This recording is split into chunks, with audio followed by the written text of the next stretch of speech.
And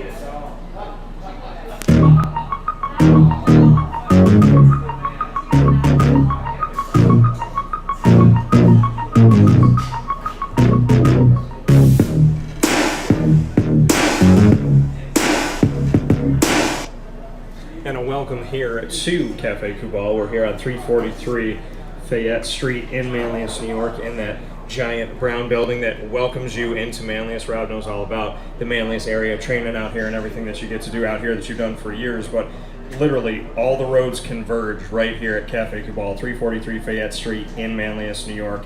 And we're excited to be here for you. You know, I've been live from iDrive down at Hooters Orlando. This is my first official show back, morning show with the Morning Brew, and happy to be here with Cafe Kubal and with one of my closest friends. So welcome to the show, Rob. Thanks for always having me, Dan. Yeah, absolutely. I always love when I say good morning or hey, how you doing, because you always have a smirk because we talk all the time. We talk all the time, so it's casual, regular conversation. You know, so. Yeah, it's normal for us. We're gonna do this anyway. So we got a lot to get into today. You had the opportunity. You actually got the first official invitation from Dino Babers to come onto campus. So 6 years in, got an invitation. What was the invitation like?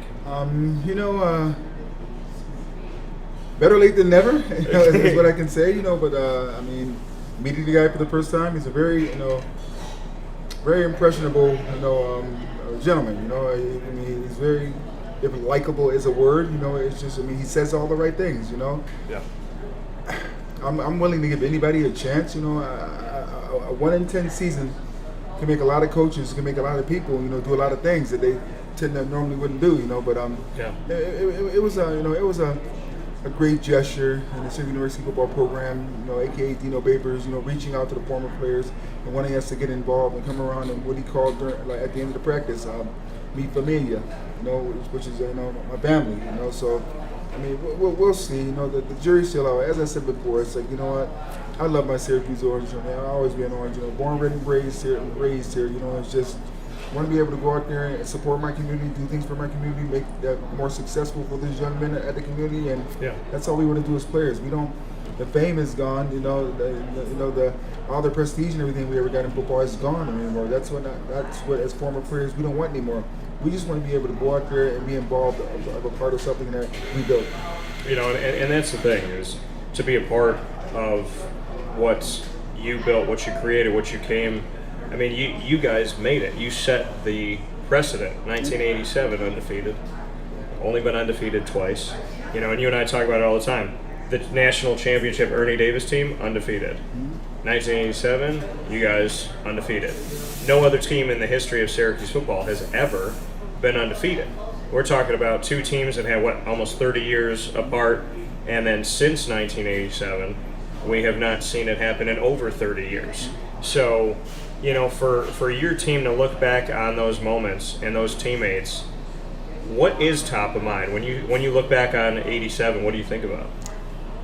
I mean, the attitude and the approach that we had, not just in approaching to play games, but just being able to hang out, amongst teammates, among ourselves, being able to go out in the community and have the community support us, being able to just go out there and believe in one another and understand we didn't always have to be the best, but we always had to work the hardest, and having former players come back and talk to us at practice all the time. A lot of former players a lot of coaches came back and talked to us also. Yeah. Coach Swartzwalder would talk to us, I mean, we even had one time when Al Davis came into our locker room, and Al Davis sat there and gave us a speech, before the Sugar Roll, So it just means a lot when former alumni can come back and show that they have that love for us, because they, as a player, who may be struggling right now at Syracuse, because I tell you what, if I went 1 in 10, we started the season 0-4, and I was struggling mentally with that. They went 1 in 10, and I can only imagine, what it feels like. So it's always a warm welcome when a former player comes back. It just gives you inspiration, especially one who's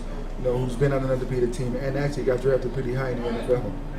Yeah, and when you look back on that, like you said, you have gotten to know the players because you'll see them out in public, and that's how you build relationships with them, but you've never had the opportunity to actually physically be there. To be there when you got invited to campus with some of the other, alumni for Syracuse football recently here within the last couple of weeks, did you get to be around the team at all? I know you said you went out to practice, but did Dino allow you to interact? Oh no, he allowed us to interact as much as we wanted, but we as players, as coach players, understood that we didn't want to mess up, the regime they had going on right now. So we didn't want to interrupt practice and things of that nature. But we definitely got a chance to meet with the players, talk to the players, try and encourage them through practice and things of that nature, and it was fun. It was a fun first step, let's just say. Yeah. And what's the next step? What should be the next step? For me, it's hard to tell right now. Us coming around a lot more practices and speaking to the players, because at no point were we allowed to even talk to the players. But right now we're gonna play it by ear, and he's the head man in charge. Dino Babers is, so we're always here if he wants to reach out. Yeah. You had that initial conversation with him. You had said here on the show, I think last time we were here, upstairs at Cafe Kubal on 343 Fayette Street in Manlius, that you said, at that time in 5 years you had never met him. No, I had not. Now that you have, what was your first impression? Just how what a great guy he was. As I said before, but I said all the right things. Was very nice, was very receptive of the questions I asked and things of that nature. But my inclination is, why did it take 6 years? I get it. You probably wanted to do it on your own. You wanted to do it by yourself, your way. I understand that, but that's not how Syracuse was built. There's a reason why Syracuse, the era that I played in was dominant. There's a reason why the era I played in, had first round picks, second round picks, third round picks. Guys get drafted high. Why we played in national bowl games. Why we played on New Year's Day game. Why we had tons of All-Americans. There's a reason. There's a philosophy of our work ethic and how we did it. And all we want to do is just teach your players, give them an outline on how we did that. It's not to, usurp your authority or try and, step on your legacy. All we want to do is be here to help you. And when you see, like you said, it's a good first step, letting you in, meeting you, saying all the right things and whatnot, what did he look like as a leader? I know you can really tell the character of people pretty easily.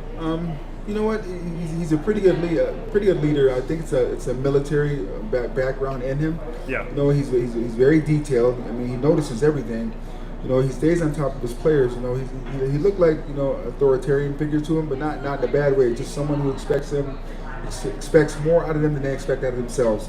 And I get that, and I understand that. But you know what? In the grand scheme of things, just like anything in a business, you look at the results in a business, and you look at the results of last year, and everyone keeps saying, "Well, it was a COVID year." It was a COVID year for all the other teams also. Yeah. And some of the other teams did well. So you can't sit here and tell me it was a COVID year. And some guys, in some situations, we talked about, and I explained to him the love of the game. And he was like, guys who opted out, do they really love the game? And I was like, Coach, I can't answer that. I know I wouldn't have opted out because I love the game. But having had COVID, I get guys, who are afraid because it's no joke, So, you can look at it both ways, but in order to be successful in football, you have to love the game. You truly, truly, truly have to love it. There's no if, and, or in-betweens about it. If you're wishy-washy, or just sometimes you would think, well, with the game of football or any game, any sport, you'll be an average player. Yeah. But if you love it, you'll be dedicated, and you'll go that extra mile. Yeah, and here with Robert Drummond, Syracuse, CFL and NFL alum, obviously one of my very closest friends, born and raised here in Central New York and playing here at Syracuse. And of course myself, Dan Tortora, we are live morning show with a morning brew on site on location at Cafe Kubal, 343 Fayette Street in Manlius. You could go to any one of their locations, including this one. Go to the Sweetheart Corners for their first ever drive-through on the corner of Route 11 and Taft Road in North Syracuse. And of course in Syracuse, inside of Galisanos Children's Hospital, 3501 James Street, 324 West Water Street, 208 North Townsend Street, and 401 South Salina Street, all in Syracuse. For the question to be, do the players that opt out, do they really love the game? Well, you played running back at Syracuse. The two guys that opted out were arguably number 1 and 2 in the backfield, Abdul Adams and Jarvion Howard. What are your thoughts on them making the decision last year to opt out, and now they're back on the team? And in talking with Dino about it, I feel like there's a little bit from him of he not too happy that they did that. I don't want to say that the relationship is strained or anything like that, but when he answered my questions about Abdul and Jarvion, it sounded like he kind of was like, okay, now you guys need to like reprove yourselves to me, so to speak. Did you feel that? I mean, it's hard for me to say. You know, I mean, as I said before, in a situation like that, if a young man or young woman are gonna, you know, consider their health over anything else, no matter what job it may be, I respect that. You know what? I mean, it's not as if this virus was going out there and just injuring people. This virus was going out there, you know, and killing people. It killed over 600,000, you know, of American people. You know, so I mean, it was definitely something for people to think about. That, you know, because I'm pretty sure, well, over the 350 million people, Americans here, all probably 350 don't wake up every day saying to themselves, "It's like, you know, today is a good day to die as any day. So let me just go out there and do something silly that could possibly cause my death." Yeah. You know, so I mean, with them opting out, as I said before, you got to find out something you love. I love football, and you know. And I sit here and say I probably wouldn't have opted out, but I don't know. You know, I mean, I had a mother I wanted to go back and, you know, and be around. I would have had a grandmother I would have wanted to go back be around. You know, so it wasn't as if this virus was, you know, was something that was a joke or something that wasn't real. It was real.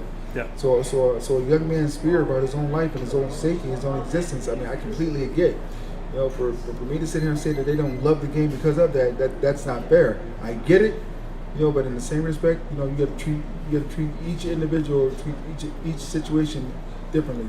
Yeah, you know, and now having him back, you know, I didn't think Abdul and Jarvion, I didn't have a good feeling last year that they were going to come back. Yeah. Are you surprised? I'm not surprised. I mean, it gives them an extra year to mature. It gives them an extra year to get bigger, stronger, an extra year to get better, sit back and learn and try and understand the system. But now they have to integrate themselves back into that system again because now they're the odd man looking out.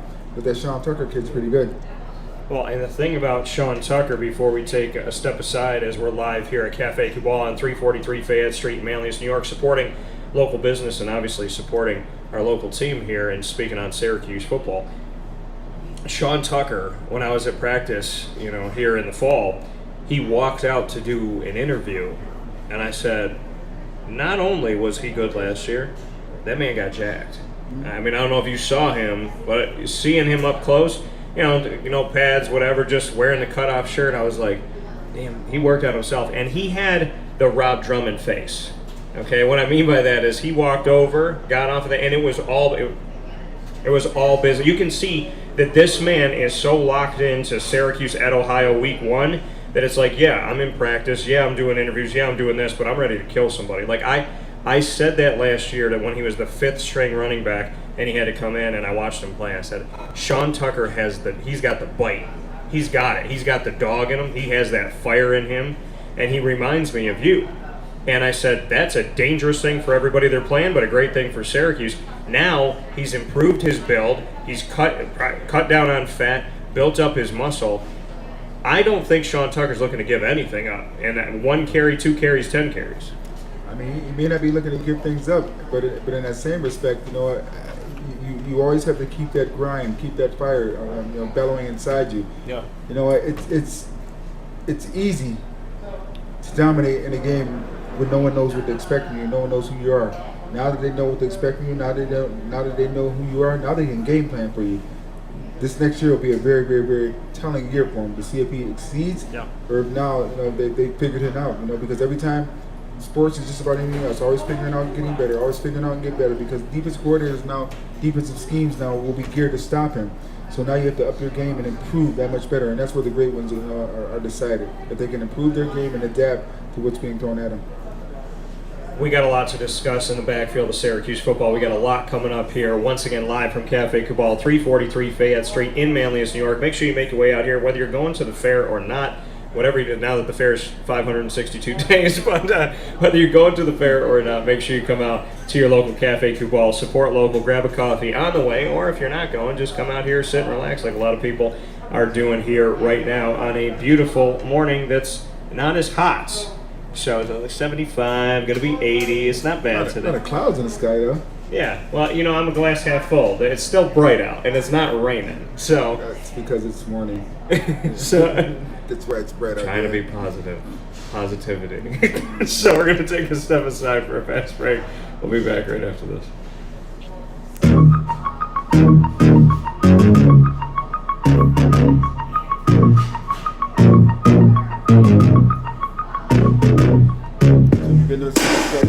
Carvel DeWitt, it's what happy tastes like. Do you know why? Because we make ice cream. Creamy, rich, flavorful ice cream. Not yogurt or iced milk like some of our competitors. Ice cream. Fresh, by hand, daily. For the calorie conscious, we have something new for you. Our new Carvelite. Same great flavor, creaminess, and texture of our regular ice cream with only 35 calories an ounce. So whether you want an ice cream cake, flying saucer, dasher, carvalanche, hard or soft ice cream, we will satisfy your craving with our fresh, handmade regular or new Carvelite ice cream. Carvel DeWitt.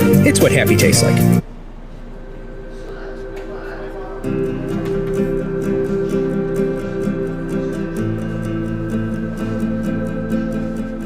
Cafe Kubal offers same-day local delivery of our products, offering no delivery charge for Onondaga County. Shop cafekubal.com for fresh roasted coffee beans, cold brew, travel mugs, and all your essential Cafe Kubal needs. Cafe Kubal, coffee for the soul.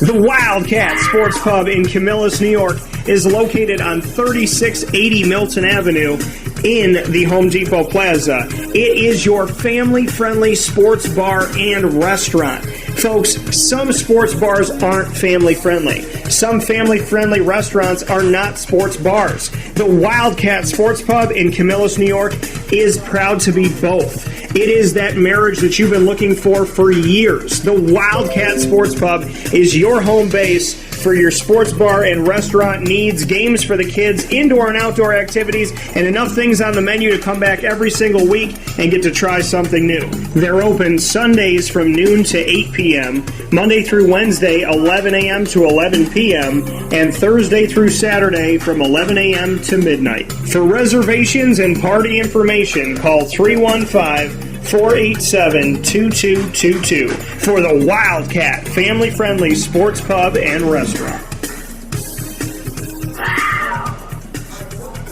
Pretty pitiful Wildcat.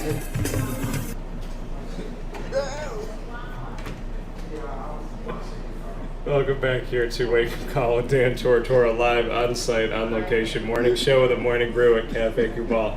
Rob is just critiquing everything today. He wants his Wildcats to be louder. Listen, the Jaguar growl in the stadium down in Florida, that sounds good, but they only growl when they score a touchdown, and then they started doing it when they got field goals because they weren't scoring touchdowns. Bruh, that sounded like a kitty cat. Oh my God. What do you want? Why don't you do one for me? No, I'm not. Why don't you do one for me? Not a while. I can do it.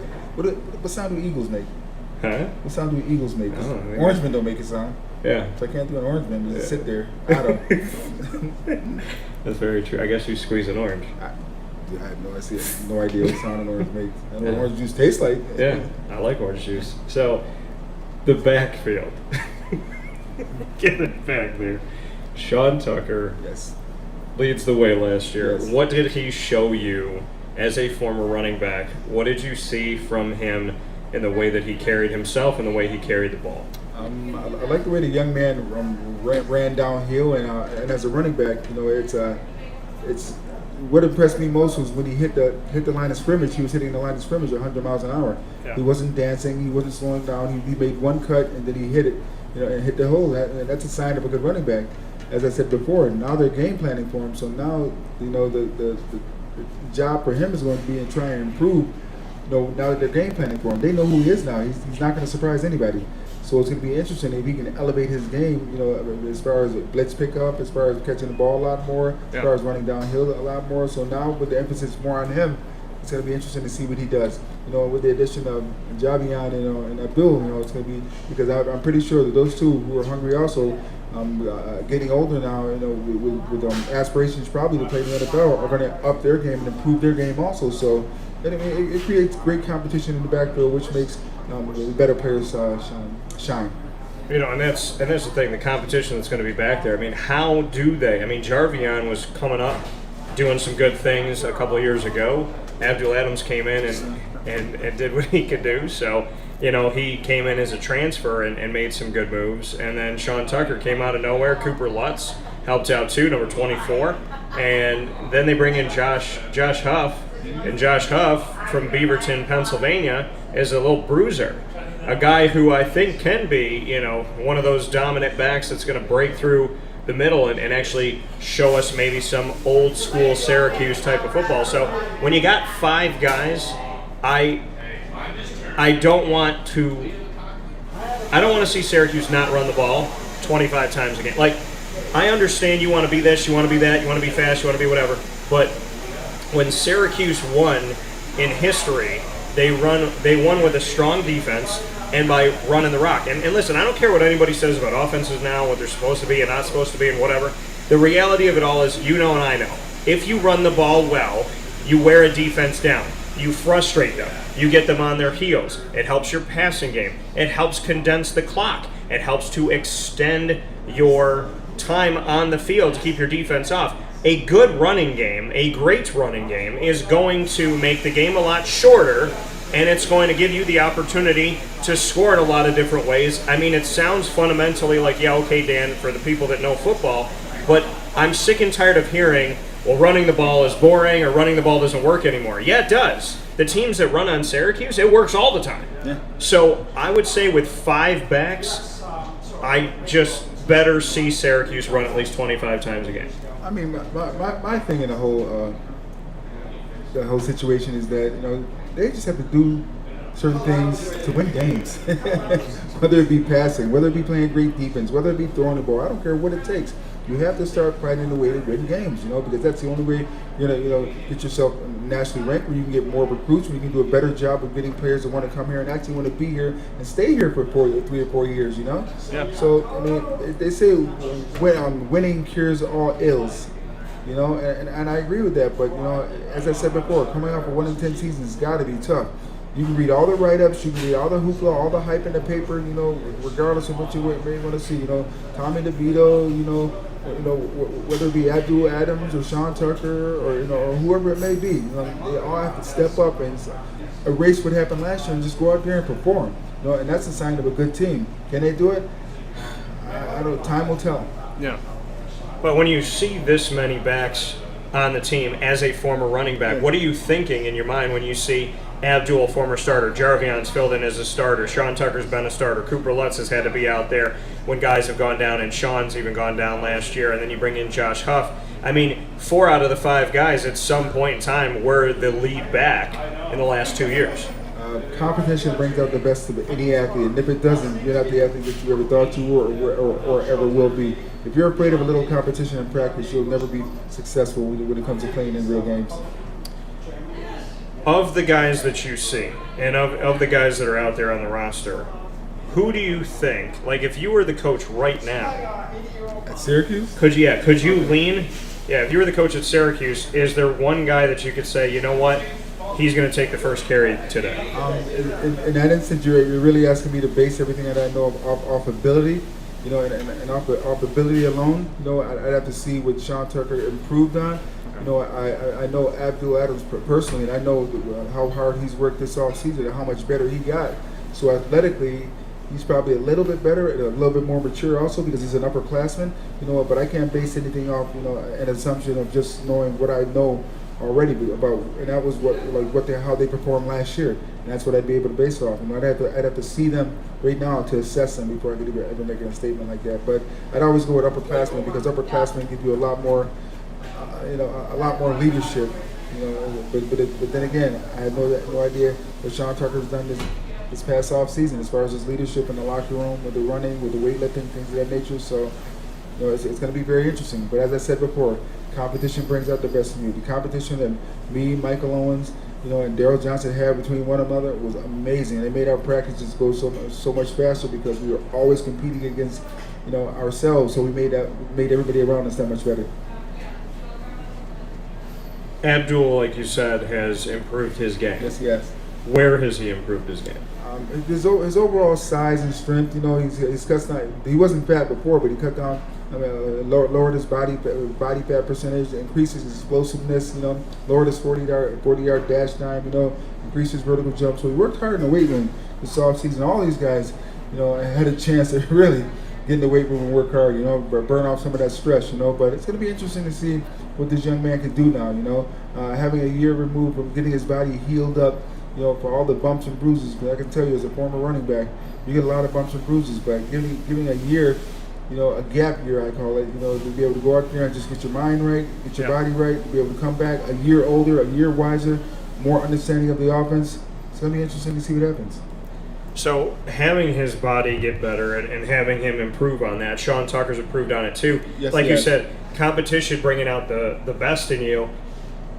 Abdul and Jarvion had to watch Sean take over. Yes, but And now Sean, as I said, his whole demeanor is, I'm not giving anything up. Yeah. Like, I'm hungry. Oh, I need to get bigger. I'm going to get bigger. Like, he is not backing down from competition. There's no, like, okay, I filled in this year as a freshman. I'll step back and wait my turn. He's not doing that at all. It's like, I filled in and, you guys are my brothers, but guess what? I want the ball. Yeah. And if you got a bunch of guys back there saying, I want it, no, I want it, no, I want it. This, in the first time in a long time, could, and not take it away from anybody, but just saying, coming off of 5-7 and 1-10, 6-17 in the last 2 years, that if you have that type of competition in the backfield, that's going to breed success. And you would like to think that it will have a domino effect on the defensive linemen, on the linebackers, that if they see the 5 running backs going at it, beating the heck out of each other to get out there, then maybe that's going to push them. Maybe that's going to push the quarterbacks. Maybe it's going to push the tight ends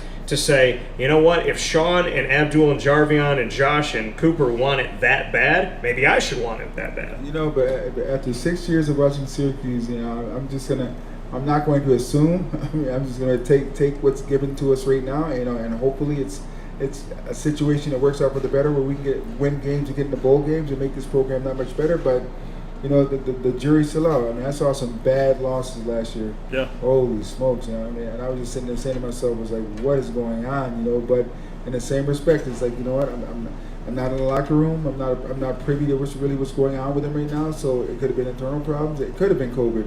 But as I said before, every other team across the country was battling the same thing. So it's a lot of things to take into consideration. I don't pinpoint one thing and try and deter a coach from my thoughts about him because of it. So I'll just take it one game at a time and see how they play and see if they perform and get better each week. Well, see, and that's the thing that frustrates me, is hearing that. Well, we had to deal with COVID. Actually, Syracuse was one of the only teams in America that never had to cancel a game, and they played all their games on time. Outside of the first home game last year, where we played it 37 minutes late, we still played it. So they never had to postpone a game. They never had to cancel a game last year. One of the few teams that played all their games when they were supposed to schedule. When they scheduled them, actually played those games on time. So, to me, to say, okay, was it COVID? They got something right. Yeah, but this is my thing, is it's like, the team stays healthy. You play all your games on the day that you're supposed to play them. You're one of the few teams that does that. You're one of the least affected teams by COVID in that sense. And like you said, and I've said, Clemson still looked like Clemson in COVID. Alabama still looked like Alabama. They did. Florida still got better. Ohio State. Everybody still looked like Oklahoma, themselves. The good teams were still good. Were there some things that maybe could have affected this and changed the schedule and whatever? Yeah, but from across the board in college football, the good teams were still good teams. And Syracuse, above all, had no excuses for a 1-10 year because they were one of the only teams to be least affected by COVID. So you can't say, well, it was a COVID year when nothing changed in your schedule and everybody played except for Abdul, Jarvion, and, there's a backup D lineman didn't play, and that was really it. You know what I mean? And Sean Tucker stepped up the way that he did. So I don't think you can call it a COVID year when other teams look the same, and I don't think you can call it a COVID year when you didn't have to change anything about your schedule. Yeah, Syracuse has to find out who they are. Find their identity. They don't have an identity right now. Is it Tucker? Yeah. Is it DeVito? Is it Adams? Yeah. I can go on and on and on and on about the receivers, or receivers, running backs, tight ends, defensive backs, of who their identity is. So once they get an identity, I think they'll be set. They'll be okay, and they can build off that. But until that time, it's gonna be tough for them. They're a very, very young team, and that bodes well for them. They're super, super young. But how many years have you and I sat here and said they don't have an identity yet? Many years. well before Babers.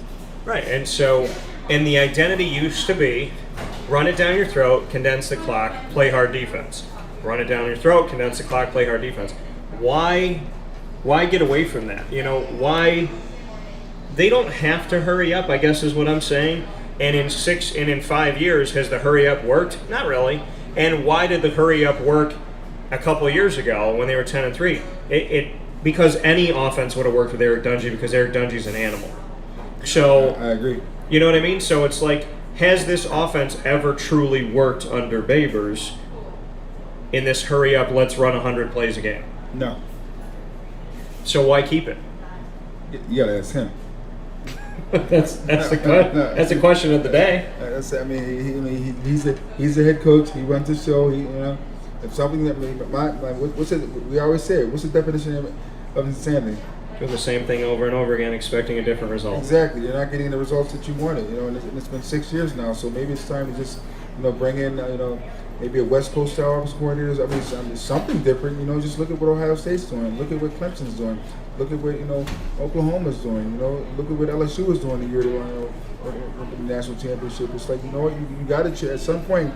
It's like we all have to swallow our pride, and swallow our ego, and go with what we think may be right. It may be somebody else's idea, but it's a right thing to get you on the right track to being successful. It's about success.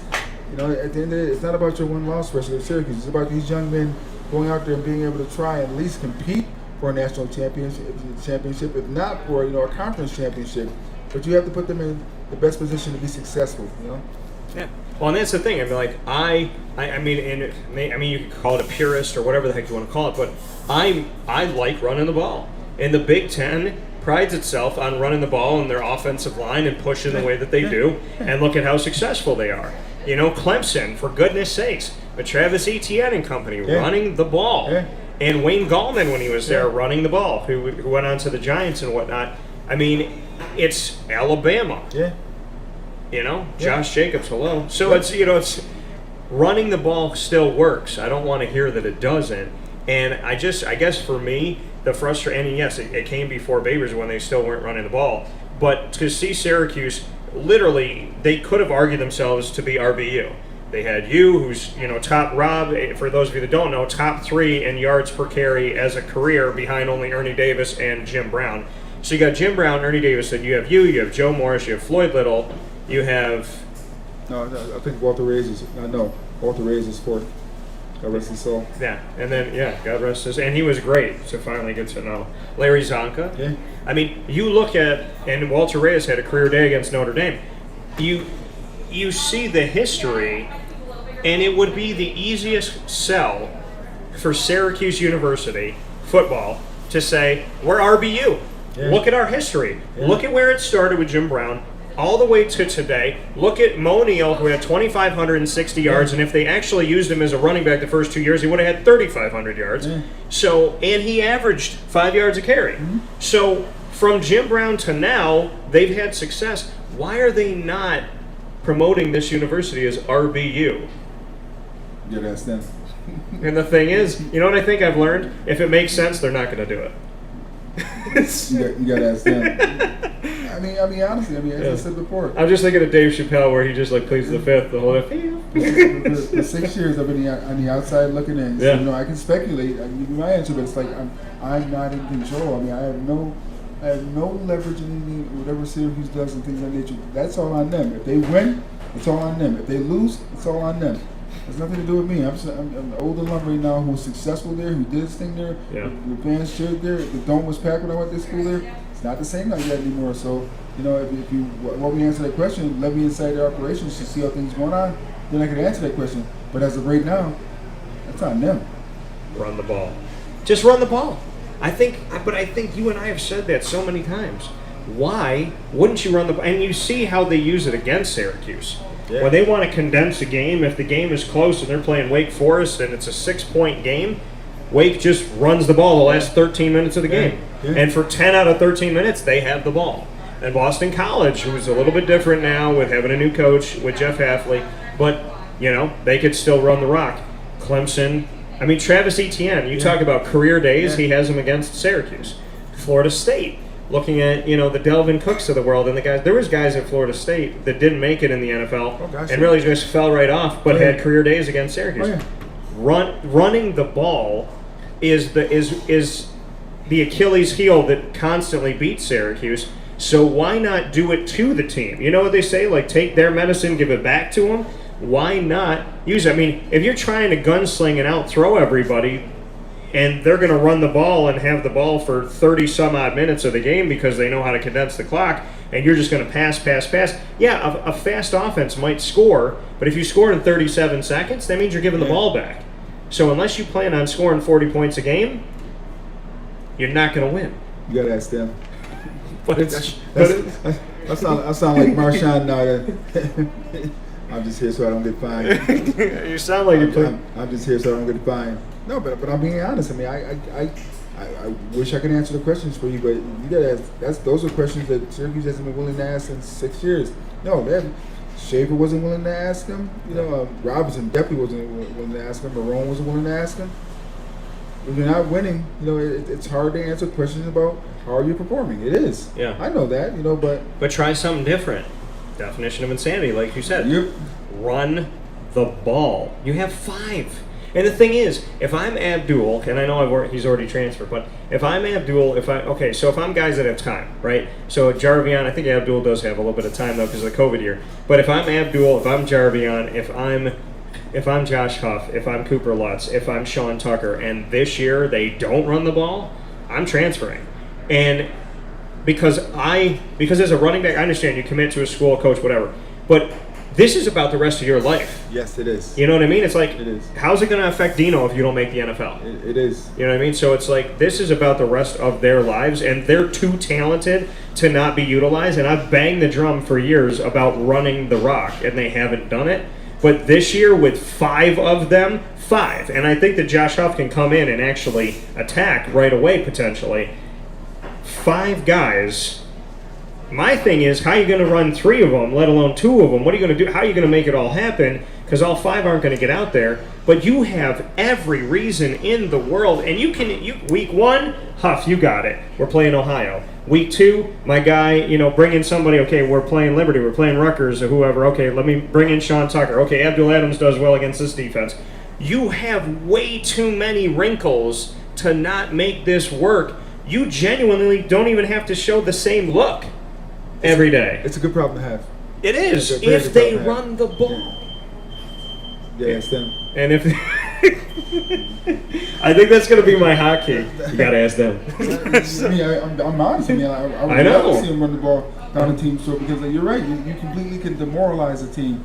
Just by running the ball and showing dominance and showing strength and showing that you can do whatever you want. Passing is easy. Running the ball down the team's throat, takes the heart out of them. But hey, you got to ask Syracuse why they don't do some of the things they do. Well, that's the thing. You can frustrate a team by passing over their heads, but you just see it. You feel it. When a team is just running on you, like systematically, 3 yards, 4 yards, 7 yards, 10 yards, that kills you. That does. As a lineman, that you can't stop it. Yep. The linebackers, if they keep getting past you, it is so demoralizing. And you see teams that did it. Last year, North Carolina, Syracuse first game of the season. Oh, I remember that. They're on the road. Sam Howell, who this year is a Heisman hopeful, he didn't look like anything against Syracuse at quarterback. So what did they do in the second half?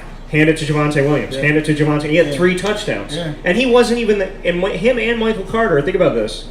Both of them are out there last year for North Carolina. They both got over 1,000 yards rushing from scrimmage without any receiving yards. They had over 1,000 apiece in the same backfield. Javonte Williams is now at Denver. I think he's going to take over the job and be the number 1 guy. I think he's a great rookie to draft in fantasy football this year. That's how they beat Syracuse. They literally were like, okay, you know what? Howell's got 40-some-odd yards. He's thrown an interception. This isn't working out. And this is all they did in the second half. They just handed it. And Syracuse, little by little, they were just playing back like this. It is so demoralizing, like you said, that why would you not run the rock? Because you know what it feels like if you're Syracuse to be run against. So when you got 5 guys, let me tell you to you like this. Josh Black, he wouldn't want to play Sean Tucker. No. McKinley Williams, he doesn't want to see Abdul Adams. If you got 5 monsters on your team, unleash them and let them play. You gotta ask them.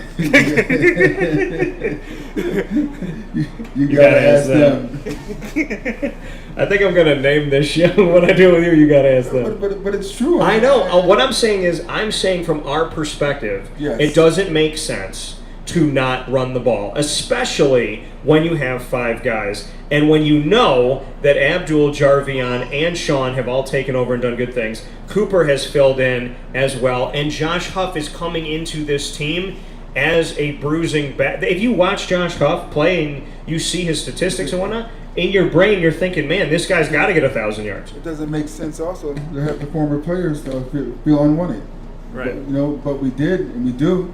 Yeah. And that's so it goes on. So that's questions that Syracuse University and the football program themselves have to ask, or have to answer. Yeah. Not us.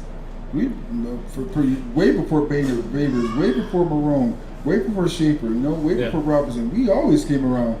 I've been coming around since the day I graduated with Coach Mack, Coach Pasqualoni. I always came and talked to the players, told them about the days that I played and what we did, the camaraderie, the helping each other through practice, just all the things it take to not just play collegiate football, but also to go on to the NFL, the next level. Yeah. But these guys are learning from the old school guys, so it's not hurting us. Our legacy will always be there. I mean, when I up in the Syracuse University football wing, and there was a wall, and it just said Syracuse University football legends. And there was pictures of all former players on there. And it was funny. There was Slow-Mo, or AKA Rob Carpenter, and we took a picture where I pointed at my picture that was on there, and his picture was right on top of mine on there. I was like, yeah. You know what? I mean, ask the legends. If you want to be a banker, ask a banker. If you want to be a lawyer, ask a lawyer. If you want to be a doctor, ask a doctor. If you want to be a dentist, ask a dentist. Ask somebody who specializes in it and who knows what they're doing. If you want to be successful in collegiate football, ask somebody who's been successful in collegiate football before. He may not have all the answers, but he could have a simple outline of what it took for them to become successful. And that's all we're trying to give. Yeah, well, and that's the thing. We've talked about it before. Is the best person to sell your product is the one that bought your product and used your product and benefited with your product. Yeah. You don't ask somebody with a full head of hair what it's like to use Rogaine. No, you don't. So, to see, like you said, I mean, you're drafted in the 3rd round, you play in the NFL. You had over a decade as a running back, and I think the average NFL expectancy of a running back is 2.5 years. Yeah. And you played over a decade in the NFL and the CFL. You're a champion. And on top of that, like we talked about, an undefeated team, and you had Moose Johnson, who won a bunch of Super Bowls with the Cowboys. You had Michael Owens. So it doesn't make sense to not have you guys come around. They finally invite you back, and they finally have you there. And what was the message to the football alumni when you were there with Dino from the school? What was the message of them to you? It's interesting. Really didn't get a chance to say much. We were there more to observe than anything else, because really all we did was just watch the practice. Talk to a few of the coaches here and there, but nothing on a level that needed to be talked. Got a chance to tour the facilities, see the facilities, things of that nature. Understand. We didn't get a chance to hang out with the kids that much. I said hi to a few of them because I knew them. And they thank you for coming. They really appreciate it. And said I should come back on a lot more. But it was just time will tell. Yeah. Well, and you said since then it's been radio silence. Radio silence. So, and my thing is, it's great that they invited you back in the summer, but they need you to talk to the team after week 1, after week 7, after week 9. Dude, I look at it like this. They have another 1-10 season or a 2-9 season, blah blah blah, whatever may happen. Babers and the staff, they fired the clean house of Syracuse, blah blah. At the end of the day, when all that dust settles, I'll still be standing there as a Syracuse legend, living in my city, and still beloved by the people of Syracuse. That's never going to change. Yeah. All I can ever do is help that organization, not hurt them. I've never hurt it. Yeah. Syracuse. Are you kidding me? I was born, like I said, born and raised here. Grew up a part of that university in my backyard. We used to watch Joe Morris practice and Art Monk's practice and Bill Hurley practice, and I was like, wow, as a kid. So Syracuse is in my blood. But to sit here and watch things go, that take part that I don't particularly agree with, I mean, I just as I said before, I just stayed away. I stay away. If you want me to come around, I'll come around. If not, I have no problem staying away. It's not going to ruin my legacy. Yeah. At the end of the day, okay, Coach caught me, and I mean, I hold Coach Mack to this barometer, but Coach Mack is different. Okay, when Coach Mack retired from football, where was his home? Syracuse, New York. Yeah. You think Greg Robinson's going to be back here in Syracuse, New York? No. Yeah. You think Scott Schaefer's going to be back here in Syracuse, New York? No. You think Doug Marone's going to be back here in Syracuse, New York? No. You think when Dino Babers retires, he's going to be back here in Syracuse, New York? No. So let's keep it real on these coaches and what they do and when they leave the city of Syracuse. Coach Mack was the only one I can think of who ever came back. When I retired after a 15-year-long professional football career, I could have went anywhere in the country and stayed. Where am I at? I'm in Syracuse, New York. Of all the places I could be, I'm still here in Syracuse, New York. So it says a lot about a coach who has to become a part of the community, a small knit community, be able to get these fans to buy into and believe in what he's trying to do. As of right now, as an outsider looking in, I still don't understand what is he trying to do. What is he trying to do? Can someone please tell me? Run a fast offense? Play good defense? Good special teams? What is he trying to do? I mean, I don't know. I'm trying to figure it out. I'm trying to give him time, but he's the one running out of time. He's the one with the huge contract, not me. But I'm still trying to figure out what it is they're trying to do, sir. You know what I mean? I get it, win games, but holy smokes, not giving up that many points, not playing that poorly, you're not. You got your work ahead.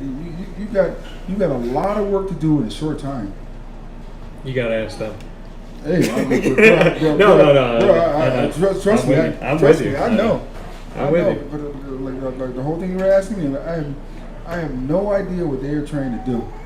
Well, that's the thing is I think when you don't have a plan, you just kind of throw a bunch of things out there, and I look at it now and I say you don't make a plan and then force your personnel to fit in it. No. You make a plan around your personnel. Yes, you do. And right now you have, and I'm not trying to belabor the point, but you have 5 running backs. So I don't care who your quarterback is. I don't care what the heck you're going to do. This is the plan. For this year, maybe it's this year only. For 2021, run the ball. That is what your team is dictating to you. You have lost receivers over time. You still got Taj Harris. You got guys out there and whatever. But the reality of it all is you got 5 running backs. So run the damn ball. That's all it needs to be. Run the rock. That's your plan this year. I don't know what your plan is next year, but that's your plan this year. Tommy DeVito doesn't work in a hurry-up offense. He just doesn't. He does not work because he doesn't read. He doesn't look up. And the thing is that he's got a big arm, man. He does. I saw him make some throws in practice where I was like, wow. But he's better in shotgun. He's better when he can look. Yes. He needs time. That's what I'm saying. I'm not knocking Tommy DeVito saying that the man's not talented. I appreciate him and his family. That kid could throw. I didn't know he could throw like that. But and that's the thing. He's trusted in his arm. Yeah. And if you go back and you watch the film from Don Bosco and you watch his film here, he looks down, he hikes the ball, and he goes. He doesn't survey the field. Yeah. He goes to his read. He's trusted his arm his entire time. And so he has a great arm, but where he needs to improve is here. Where he needs to improve is this. And I asked him, I said, where did you improve the most? And you can go back and watch this video on youtube.com/wakeupcalldt. I asked Tommy, where have you improved? And he said something that you and I have said for years has been his Achilles heel. He said, I improved my mental. I've said that. How long now? Right. From day one we said it. He said, I improved my mental. That's where I worked. And so I want to see that.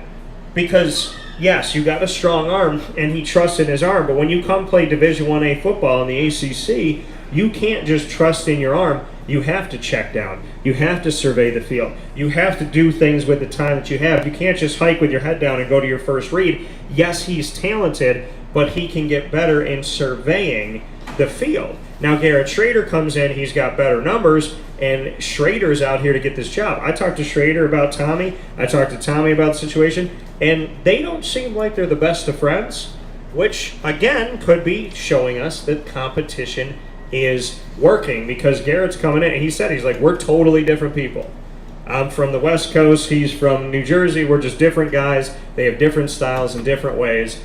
But this quarterback battle needs to be won by the most talented option they have, not by who they've always gone to, not the luster of this or that, not because this kid came from Mississippi State or this guy's been here for a few years.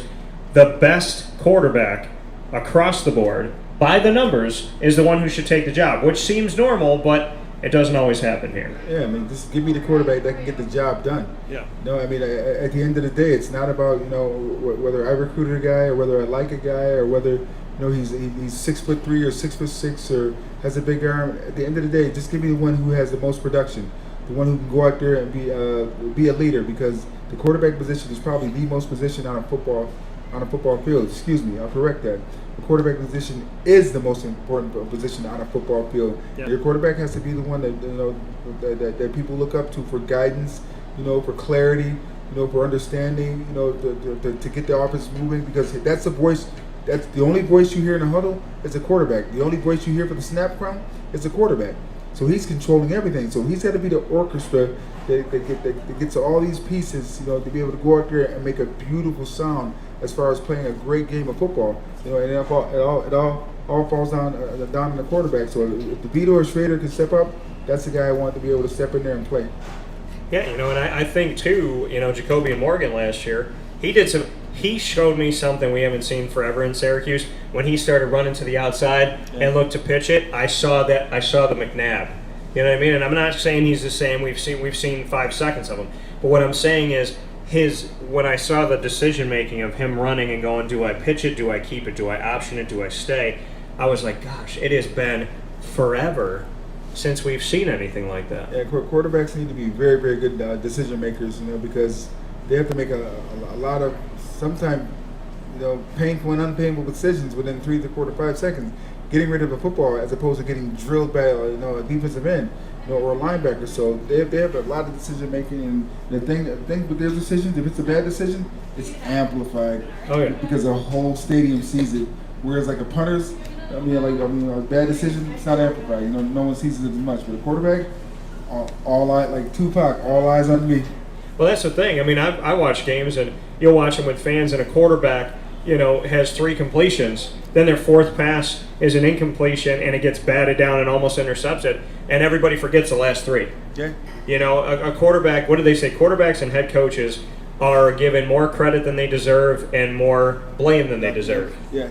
And so, when you're in that position, you got to take that. Now, this is kind of like Tommy's last leg.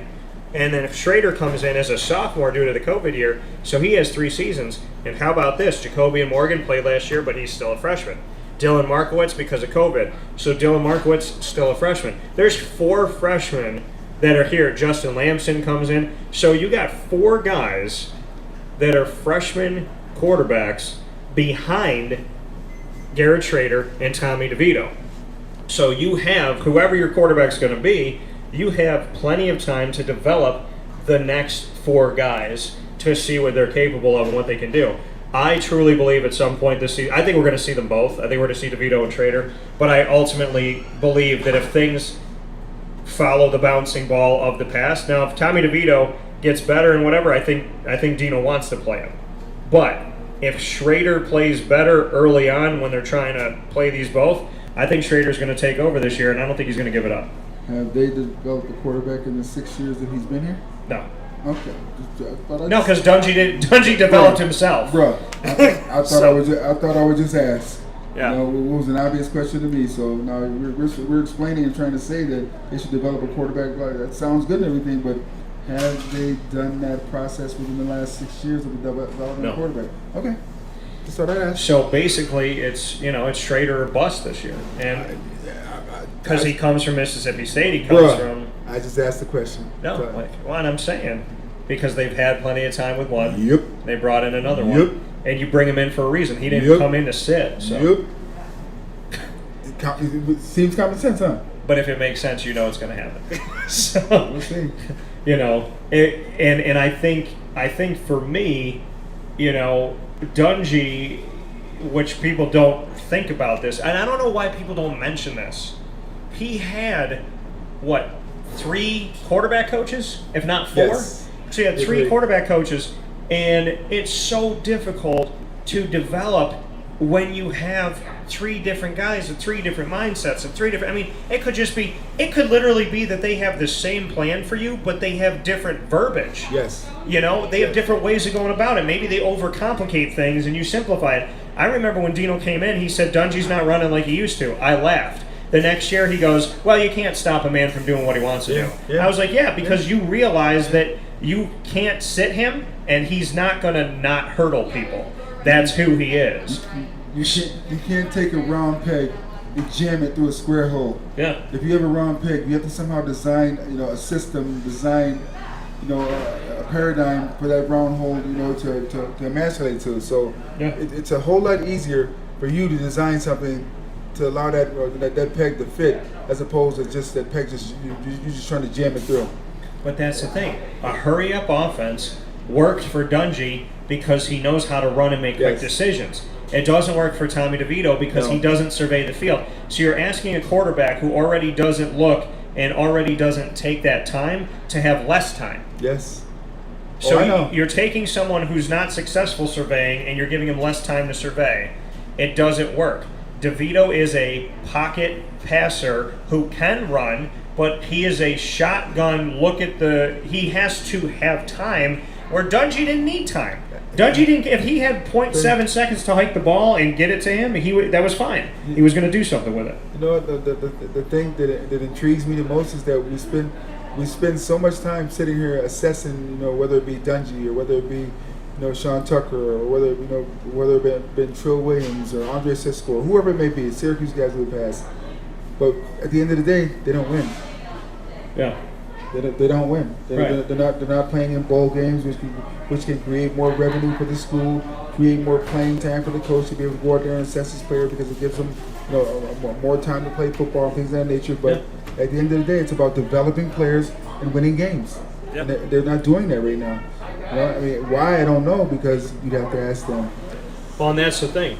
If your players are not improving from year to year, you look at the last two seasons, and you talk about, it's a COVID year, this, that. No, it's not. Because in 2019, Syracuse gave up more sacks.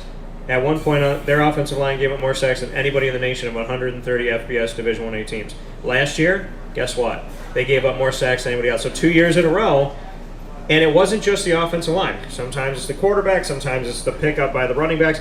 But when you, in a COVID year and a non-COVID year, have the same stat, that's saying something. But here's the thing. You say it's not the offensive line. I get that. It's not always the offensive line. It could be the scheme. Yeah. Okay, but who's the primary protector of the quarterback during a pass protection? The offensive line. The offensive line. So if they're the primary protectors, shouldn't they be the ones that you should really make strong enough and put more emphasis on to get better to secure your team? Because without the offensive line, a good team's going to struggle. Yeah.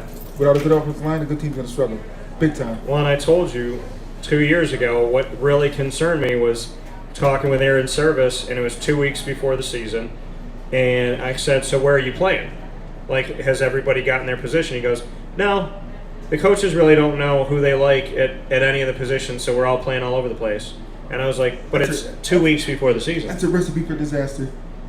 You might in January not know, but you better know in August who your left tackle is. That's a recipe for disaster. And it is. And what happened? Aaron Service has played left tackle, right tackle, and center. And for him, yes, it's great to be able to show the NFL that he can go anywhere. Yes. But if he wants to make it, it's good for. It's going to be best for him to have film at one position. Yes, now. I agree. Is he a center? Is he a left tackle? And he comes back for year number 6 because he's got a bitter taste in his mouth. And I respect Service, but if you're playing 3 positions on the line, that means that they think you're the best guy at 3 positions, which means that they didn't recruit the other 2 positions well enough. He's coming back for his 6th year. He better be getting his master's. I told him to get a doctorate now. Get his master's. And it sounds cruel, and it sounds harsh, but if they're going to pay for it, get your education, because that's the most important thing. Because not 1% of the population is going to go on and play pro, and even less than that's going to go on and be successful playing pro football. So don't rely on that. It's nice to dream. It's nice to work for. It's definitely, when you go out there, I know as a young kid you dreamed about it, but it's so few and far between. I've seen some great guys not make it before, so I'm saying don't throw all your eggs in one basket, and that's what I try and teach these young guys. It's okay to dream about it, it's okay to work hard for it, but don't be shocked if it doesn't happen because it's such a small percentage of people that do it. So if you can get to college or university to pay for your bachelor's and then stay long enough and then you also pay for your master's, then God bless you, do it. Well, and that's the thing, if they're paying for it, why not get it? You know what I mean? So take advantage of it. And Aaron is a very, very smart individual. I love Aaron's service. He's one of my favorite players that I've ever covered because from day zero when we were talking when he was getting recruited all the way through. And it's that respect that I love. And I miss the fact that they don't let us go to practice outside of 10 minutes to watch them do jumping jacks. But besides that, I miss those moments because when we do get to go to do the interviews, Aaron will come over and he doesn't have an interview with any of the media or anything. He'll just come over and be like, "What up, Dan?" Bump my fist and then go walk back. I really appreciate him and Josh Black, and I love these guys, and I want to see them succeed, and I want them to win. And what I've realized is it comes down to coaching, because when you have Josh Black and Andre Sisco and Trill Williams and Afatu Melifonwu and Michael Jones and Aaron Service and Taj Harris and Sean Tucker and Abdul Adams, and when you have guys like that, they're successful, and they're going to be Eric Dungy. They're going to be successful anywhere, and they have to shine on a 1-in-10 team, which is really hard. I said if Sisco was at Ohio State, he would have been the 7th overall pick probably. So I'm trying. How do you shine on a 1-in-10 team? You can't. So that's the thing but that's what I'm saying. When you have the talent, it's the scheme. And if it's the scheme, it's the coach. And if it's the coach, they're not adjusting. So what I'm saying to you is there are players on this Syracuse team that if they played somewhere else would have gone to a bowl game and they would have been drafted a lot higher. And that's not the MO you want to have if you're Syracuse. Hey, if you went anywhere else, you probably would be a better draft pick. Andre Sisco would have been the first round if he went somewhere. And I've said that for years. He was a first-round draft pick. Dude, LSU or Alabama or Ohio State or any place else, he was that good. Yeah. He was. Michael Jones can argue that. Zaire Franklin can argue that. I've heard that from from some of my friends who were scouts. Because you don't want to cover. You don't want to go and look at a 1-in-10 team's defense and say, okay. But this is the thing. 1-in-10, something's wrong. Well, this is the question I ask: how do you have the leading defender in active career interceptions on your defense and you're 1-in-10? And I understand he didn't play last year because he got hurt, but 5 and 7 the year before. How do you have a guy that's got 13 interceptions to lead the entire nation of 130 teams and you can't figure it out? That says something about your scheme. It doesn't say anything about Sisco. That says that Sisco is the best DB in the nation at the time when it came to interceptions. So it says nothing about him and everything about Syracuse. I mean, I'm not going to sit here and criticize the Syracuse offense. I'm not going to sit here and criticize Syracuse defense because they played in spurts last year and they did some things well, they did some things bad. But there's a reason why you're doing as bad as you're doing. As you said before, it's about scheming. The scheme that you're running right now, it's like, I mean, I scoffed at it. Especially the 3-5-3 defense or 3-3-5. I mean, but you know what? Hey, that's on them. But that's the thing is when Dino came in, he did the read and react defense instead of the attack defense. I respect trying something new, right, to get different results. But okay, we're in year 6. We're still trying it. Well, here's the thing: you had 4 sets of hands in the dirt when you came in, and Brian Ward and that defense didn't work. So now you take one of those sets of hands out in a 3-3-5. So you already didn't pressure the quarterback. Now you're taking one of your guys away from pressuring the quarterback. How does that get better? This is a great defense in the NFL when every athlete on the field is like a freak of nature, a superstar. Right. Well, and I love the defensive lineman here. I'm saying, why would you take away another one on the front to put 5 in the back? What you're basically saying is you're not going to beat us back there. And granted, they have Jahad Carter, they have Garrett Williams, they have Marlo Wax, they have a lot of guys that I love watching beyond Afatu Melifonwu, Trill Williams, and Andre Sisco. They have talent in their DBs. Arguably, the best talent they've had at defensive back in over a decade they have right now over the last few years. But when you don't have the attack up front, I just find it difficult to say if you're already not getting pressure on the quarterback and you're already not getting to the quarterback, why take of your 4, pull 1 and throw him in the back? Why would you do that? Makes sense in your explanation, but I mean, again, you gotta ask them. You gotta ask them, bro. I mean, I say that in jest at this point. For the simple fact that I see so many things, as a 20-year professional and collegiate football player that I look at and I'm like, leaves me scratching my head. And like, okay, maybe after the first year I was like, okay, give me a chance. The second year, third year, same thing. Fourth year, same thing. Fifth year, same thing. It's like, yo, bro, what are you doing? It's like, are you so stuck on whatever it is you're stuck on that you think it's gonna work? You're gonna try and take this round peg and jam it through the square hole, regardless. Be damned with anything else. You're just gonna try and jam this round peg through the square hole. Yeah. It's like, bro, it's not gonna work. Try something different. Try making a mold, that now you can jam this, this round peg into. But you're gonna be fighting uphill to the point that where you're not here anymore. Well, yeah, and that's the thing. It's if DeVito was your guy coming in, do you just keep going with that? They're not developing him. Right, but that's what I'm saying. Is if he's your guy and you're just going to keep square peg round hole and it doesn't work. This defense doesn't work. This setup doesn't work. This doesn't work. I mean, it just it says a lot about a team when you have talented guys that are individually good, but your team is 1-10. Like Michael Jones, individually, good linebacker, could make the NFL. If he was on Ohio State, Michigan, Clemson, Alabama, Florida, right now, the nation would be talking about Michael Jones. If I'm Michael Jones, I'm sitting here going, okay, I'm doing a really good job, but I'm on a 1-10 team. I'm going to be a 6th or 7th round draft pick. And what year is he? But maybe I should be a 3rd. Michael, he's got a couple years left, I think. Somebody could possibly, at least 2. Possibly looking at what you're saying, everything, seeing yourself in a different situation and transfer schools. Yeah. Especially if they go 1-10 or 2-9 or whatever they may go this year. Hopefully they can go 500 or at least 7-5, which I would love to see. But yeah, if I want to make the NFL, I'm not catching eyes on a 1-10 team. I won't say I've given up hope, but I've given up trying to figure out what it is that Syracuse is going to do. I'll just sit back and watch, or wait and watch just like everybody else, and be like, okay, is it something different, or is it just more of the same? I don't know. Well, and you see adjustments. When Syracuse goes to Clemson last year, and Garrett Williams picks off Trevor Lawrence for the first ever pick 6 of Trevor Lawrence's career against him. Shout out to Garrett Williams, number 14, what up? So, he gets that. So what does Dabo Swinney do at halftime? He adjusts. Yeah. Good coaches adjust. This is what's beating us. This is what we're going to change. This is what isn't working. Yeah. This is what we're going to do. Syracuse goes out, and if it doesn't work in the first half, they do it in the second half.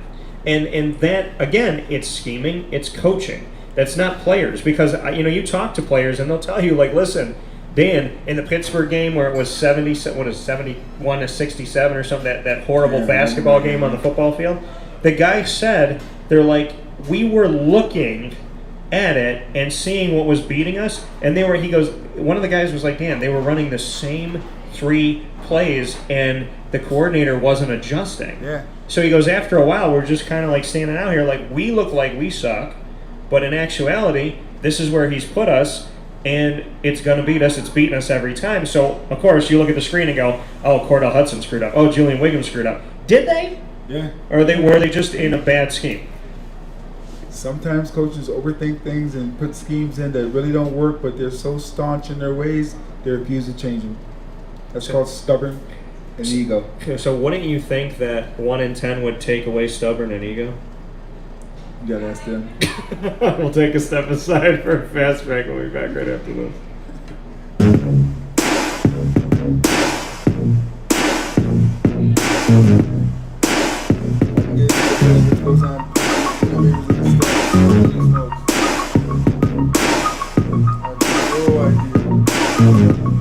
Like me after that conversation, a week later, I would have. In these unique times, there are those in our community that give us a sense of normalcy and positivity. Pizza Man on 50 Oswego Street in Baldwinsville has been here for you for over 35 years and is here now. call 315-638-1234 or order online at pizzamanbeville.com to bring those familiar tastes into your home. And remember to come see our monthly on-site broadcasts centered around the community and our Baldwinsville beats. Pizza Man in Baldwinsville. Any way you slice it, they are always here for you.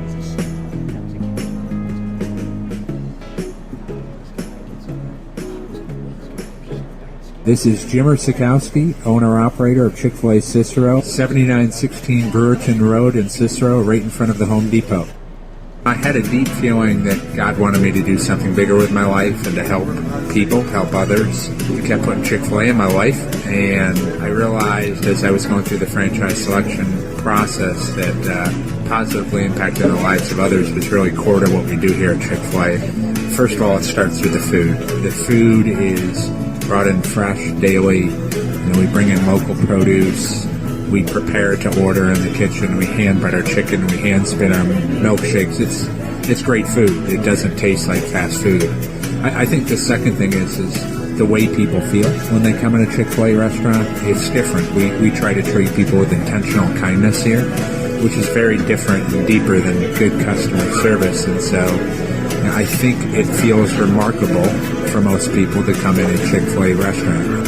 And then lastly, the impact that we try to have in the community is very different. It's a big part of the expectation of every operator of a Chick-fil-A restaurant is that they're actively engaged in their community, they're a leader in the community, and they're making a difference. When they realize that what we're striving to do is to shine a little light in their life, that's a very, very different experience than you will have in any other quick service restaurant. And it's that remarkable experience that I think people will emotionally connect with. I'm George Townsend of Honda City with some good advice when buying a new car. The true cost of owning a new car is determined by the appraised value when you trade it. No vehicle appraises higher than a Honda. Next, look for low APRs and deep discounts. You also want low maintenance costs and great fuel economy. That's why my advice to you is to buy a new Honda. Looking pre-owned, visit our Honda Certified Used Car Center. Honda City, 7140 Henry Clay Boulevard, Liverpool, or HondaCity-CNY.com. It would be a pity if you don't shop at Honda City. Our corporate purpose at Chick-fil-A is to glorify God by being faithful stewards of all that's entrusted to us and to positively influence all those who come in contact with Chick-fil-A. And what became increasingly clear from our success in Cicero is that people love Chick-fil-A. And also I think we recognized that we had a great opportunity to grow the brand and grow our platform. I felt incredibly grateful when I was selected to be a Chick-fil-A operator. I think what it's meant for me, what I've come to realize on a very deep level is that this is a calling for me. It's not a career, it's not a job. The Lord called me to be a Chick-fil-A operator and to use these restaurants to glorify Him and to positively influence other people. I'm blessed. I'm very blessed. Head to Chick-fil-A Clay on 3974 State Route 31 in Liverpool, New York.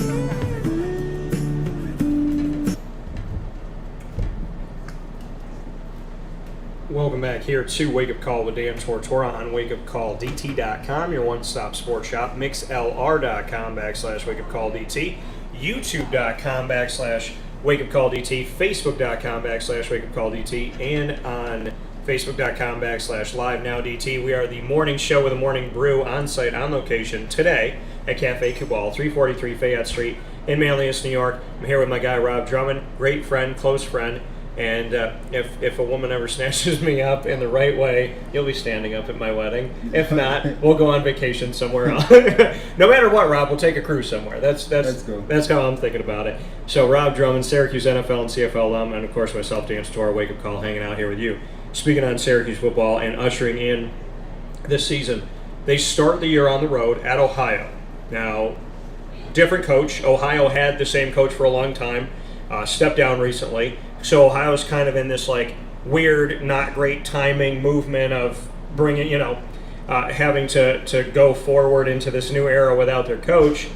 That Dino, obviously in the MAC, was going up against Ohio. So this could be the perfect time for Syracuse to face an Ohio team because, things are changing. at Ohio University. But what's your take on the fact? I mean, they're starting on the road this season.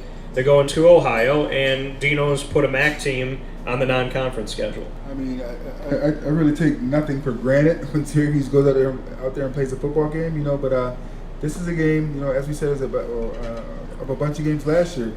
It's a game they should win. Yeah. You know, and last year they didn't win the game they should win. So this is a game they got to come out of the gate strong and be able to go out there and prove to the fans that they want to get fans back in the seats that they can play the type of football that we're expecting them to play. If they can, it's going to be a long season. This is a game they got to win, and not just win the game. They got to win the game convincingly. They got to show that they're a more dominant team than a lesser opponent. If they can't do that, they're never going to get to the point to where they can beat teams, because psychologically they're going to have lost before they even arrive at the stadium, you know, and put on the equipment. So this is a very, very important game for Syracuse to go out there and establish they're not the team, the 1-10 team of last year, but they're a team that's going to be reckoned with this year, and go out there and play well. Yeah, you know, and you bring up a great point here. You know, I think the biggest thing about this game, like you said, they can't just win; they have to win convincingly. I think that if you lose at Ohio to start your season, over. You know, and that's the thing. I mean, you're coming off a 1-10. If you take the win out of your sails in week 1 on Saturday, September 4th at 7 p.m., if they lose that game at Peden Stadium in Athens, Ohio, that'll chase you probably the rest of the year. It's a long year if they lose that game. Now, after that game, they play 3 straight home games: Rutgers, Albany, Liberty. Rutgers has Greg Schiano back. Yes, they do. They're in the basement of the Big Ten. Yes, they are. But Schiano, we know he's dirty. We know when he was a coach in Tampa, and you would take the knee and he would send the guys forward to try and injure the guys.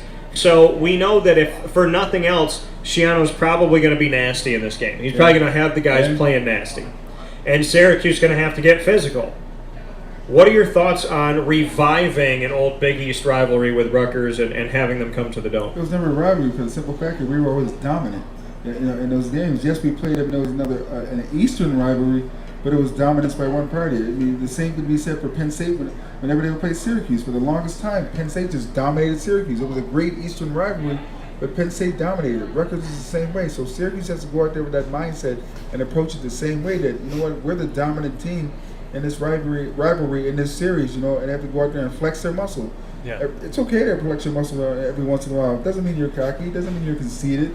You know, I mean, a lot of humble people flex their muscle. They just flex it to let you know that they're the top dog. And so they have to go out there with that mindset, with that attitude, you know, with that outline, that approach, that, you know what, be better than what everybody's expecting you to be. So you can't just show up and be great. You have to practice being great. Yeah. And that's the one thing Coach Mack always told us in practices. We would go out there and work our behinds off in practice, you know, so when the game times came around, the games were easy because practice was so hard. But Coach Mack always taught us that winning philosophy, that edge of it. He's like, you know what, guys, I want to keep you guys on the edge. You know, and the entire time we lived on the edge, you know, and so if you're not living on the edge, you're taking up too much space. Well, the thing is, you know, do they high-key flex or low-key flex? And as long as they flex, it doesn't matter. As long as you have and it's not about the action as far as flexing. It's about the mindset of understanding that you can be good. You can be as good as you ever thought you could be, but you have to apply yourself. Your non-conference schedule, if you are the Syracuse of old and the hopeful Syracuse of getting back there, if you want to get back there, you schedule these 4 games, and 3 of them are at home, mind you. But you schedule these games to flex. You schedule these games to show your might. You don't play Ohio, Rutgers, Albany, and Liberty to lose any of them. I mean, I know you don't play any games to lose, but you schedule these games outside of your conference. Your conference schedule is your games, right? Yep. The ACC schedule is going on. You know, the Atlantic Division, you got to play everybody. You play Pittsburgh as the road, and then you got a rotator in the Coastal. So these 4 games you have control over. When you schedule these games to put your muscle on. You schedule these games to put a flex on. You don't schedule these games to lose. But here's my concern. Rutgers having Schiano, Ohio being on the road, and Liberty beating Syracuse at home last year. Yep. I don't feel comfortable about any of these games. Like, I'm not 100% certain about anything. Where in the past you're like, oh, it's Liberty, whatever. But Liberty had never beaten an ACC team. Last year, Syracuse is on the wrong side of history. Syracuse is the first ever ACC school for Liberty to have defeated. Now, mind you, I think Liberty became a D1A FBS team in the 21st century. Yes, it is. So you're talking about a team that's only had a very short amount of time playing college football historically. You're the first ACC team that they beat. Then they beat Virginia Tech. They won both of those games on the road. They almost had a third game, Liberty. But Syracuse on the wrong side of history, being Liberty's first win against an ACC school, and Liberty's independent.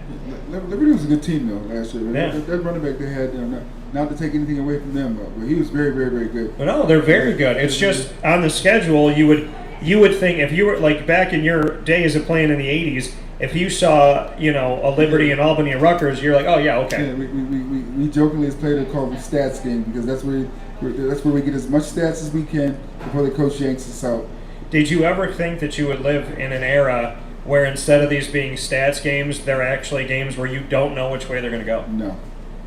I'm telling you, Ohio, as you said, for a new Syracuse team, trying to find a new quarterback, trying to find their O-line, Ohio on the road is going to be a tough one. Okay. Rutgers home is going to be very, very tough. Yeah. Because Cheyenne, regardless of what you may think of him or what anybody may think of him, he's a good coach. Yeah, he understands the game. Albany, I don't know nothing about, but Liberty, they beat us last year. Yeah. And Liberty is like, this is the thing with Hugh Freeze and the crew. They tasted blood last year. And when they tasted it, again, they beat Syracuse at home, or on the road. Yeah. Then they beat Virginia Tech on the road, and then they almost got a third one. Yeah. After never having one ACC win ever in their history, they almost had a trifecta. So, and Liberty had a really good year. And mind you, as Syracuse has struggled and not gone to bowl games, Liberty's gone to bowl games the last couple of years. I mean, this is talking about a team that can win 7 games in a season.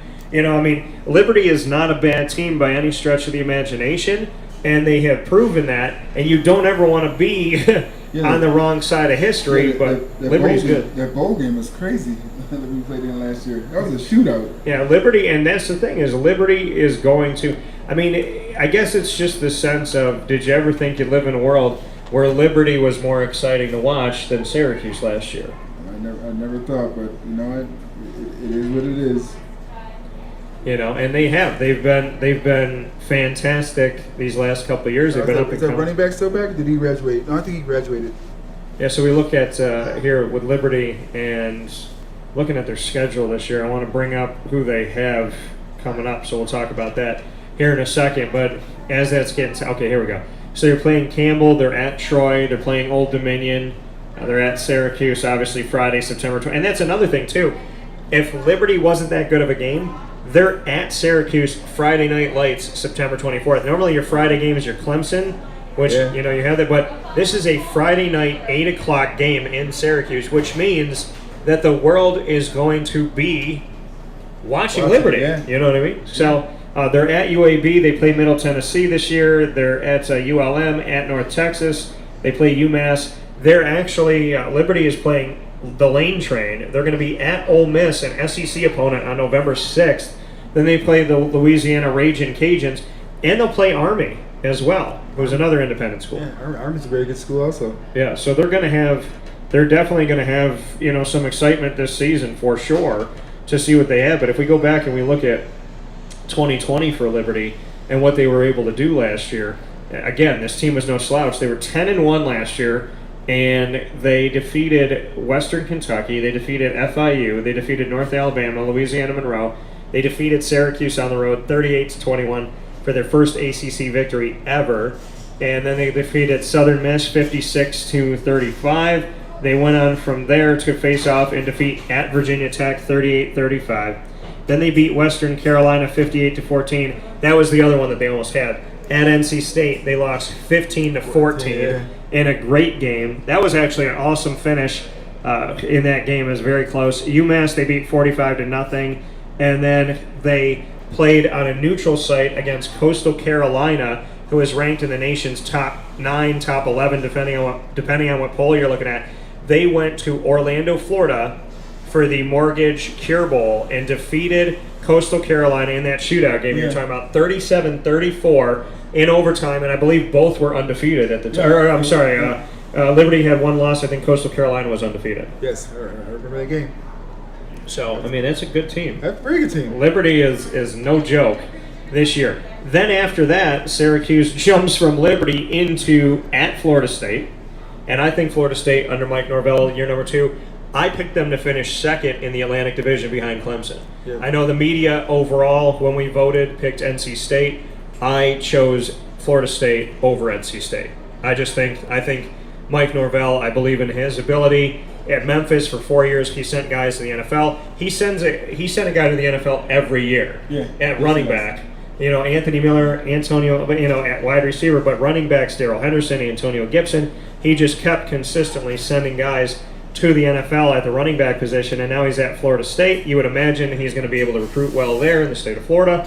So I think they're going to get better this year. And then Syracuse has Wake Forest, and they have Clemson at home Friday night, their other Friday night game, and that's going to be at 7 p.m., 6 days before my birthday on October 15th. Then they're at Virginia Tech, which is their rotator game in the Coastal, Boston College, at Louisville, at NC State, and Pittsburgh. So, this is not, by any stretch of the imagination, an easy schedule. It's never an easy schedule as what would involve Syracuse. I was going to say that, but I let you say that. But it can be interesting. I mean, if they can get out of the gate pretty good with these first 4 games, they can set themselves up, put themselves in a position to be successful the rest of the year. But it all comes down to how well you play, how well you execute. And if you keep repeating the same bonehead mistakes time after time, year after year, play after play, I mean, at some point the boo birds are going to start to come out, and people just had enough, Well, and that's the thing is, again, you schedule your non-conference games to win those games. You schedule them for them to be victories, to give you some momentum going into your conference schedule. And if you're 4-0, then you only have to win 2 games from there. Yeah. And then to get to a bowl, and that makes life easier. You're a great team in college football when your second to last game of the season is a non-conference cupcake. Yeah. That's when you're great. And Syracuse is normally scheduled for that game. Like Notre Dame will say, play us the second to last game. So Syracuse they're on the other side of it. Yeah. But the Alabamas, that's when that's when Clemson plays Citadel. That's when Alabama plays, the St. Jude Sisters of the Poor by way of Missouri, Illinois State of Pennsylvania.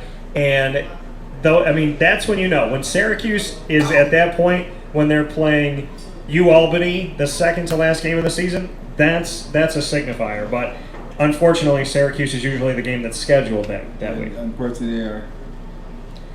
So it's going to be an interesting season, and there's going to be hopefully a positive start. But I don't want fans to get scared. But I think that game at Ohio, I got a big circle there because I think it's going to dictate the season.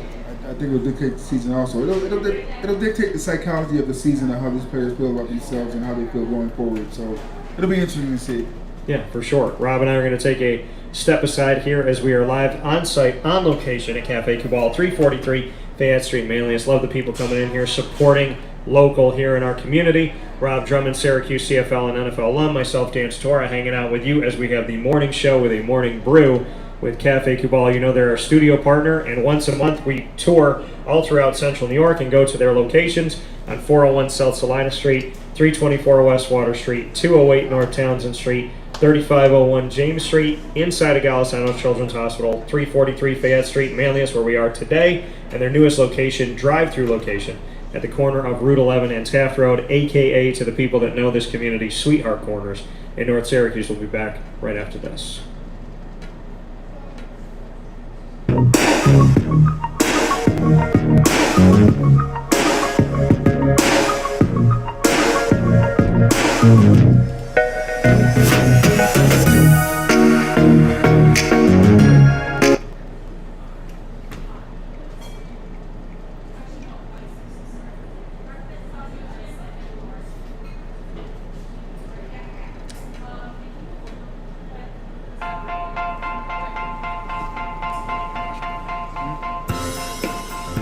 Cafe Kubal Mobile Cafe brings the cafe experience to you. We'll roll out to your neighborhood or office, ready to serve our locally crafted espresso bar to our loyal patrons. Inquire at cafekubal.com. Cafe Kubal, coffee for the soul.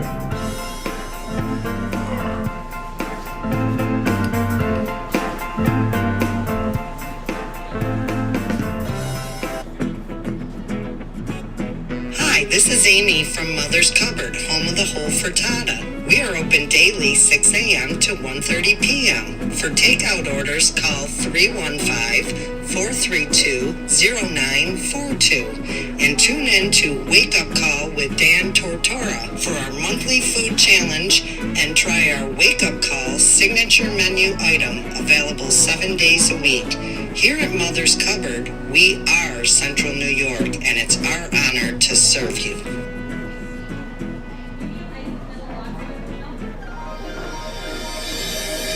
Ma and Pa's Kettle Corn and Popcorn Factory, located on 201 7th North Street in Liverpool, is home to over 40 flavors with more than 200 flavors in their total wheelhouse. Sky's the limit for this sweet and savory Central New York company. Keep it local at your parties, fundraisers, wedding showers, baby showers, and more by calling 315-450-MA-PA. That's 315-450-6272 for popcorn bars with custom flavors and colors at your upcoming event. Make sure to visit them on 201 7th North Street in Liverpool, New York. And for more information, go to maandpassnacks.com. Ma and Pa's Kettle Corn and Popcorn Factory. How corny are you?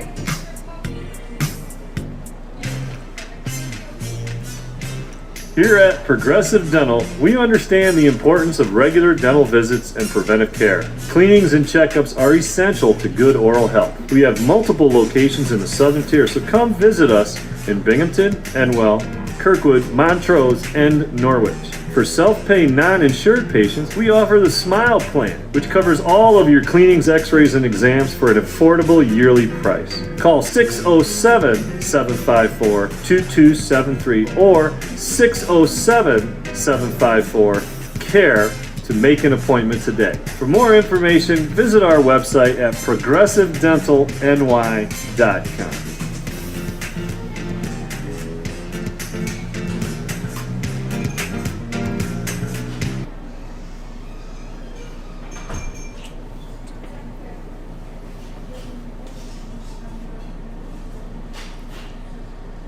The Millhouse Market, located on 3790 New York 13 in Pulaski, New York, is worth the drive every time. Make sure you make your way out there and download their app on the Google Play and Apple App Store. Open Tuesday through Saturday from 7 a.m. to 8 p.m. and on Sundays from 7 a.m. to 3 p.m.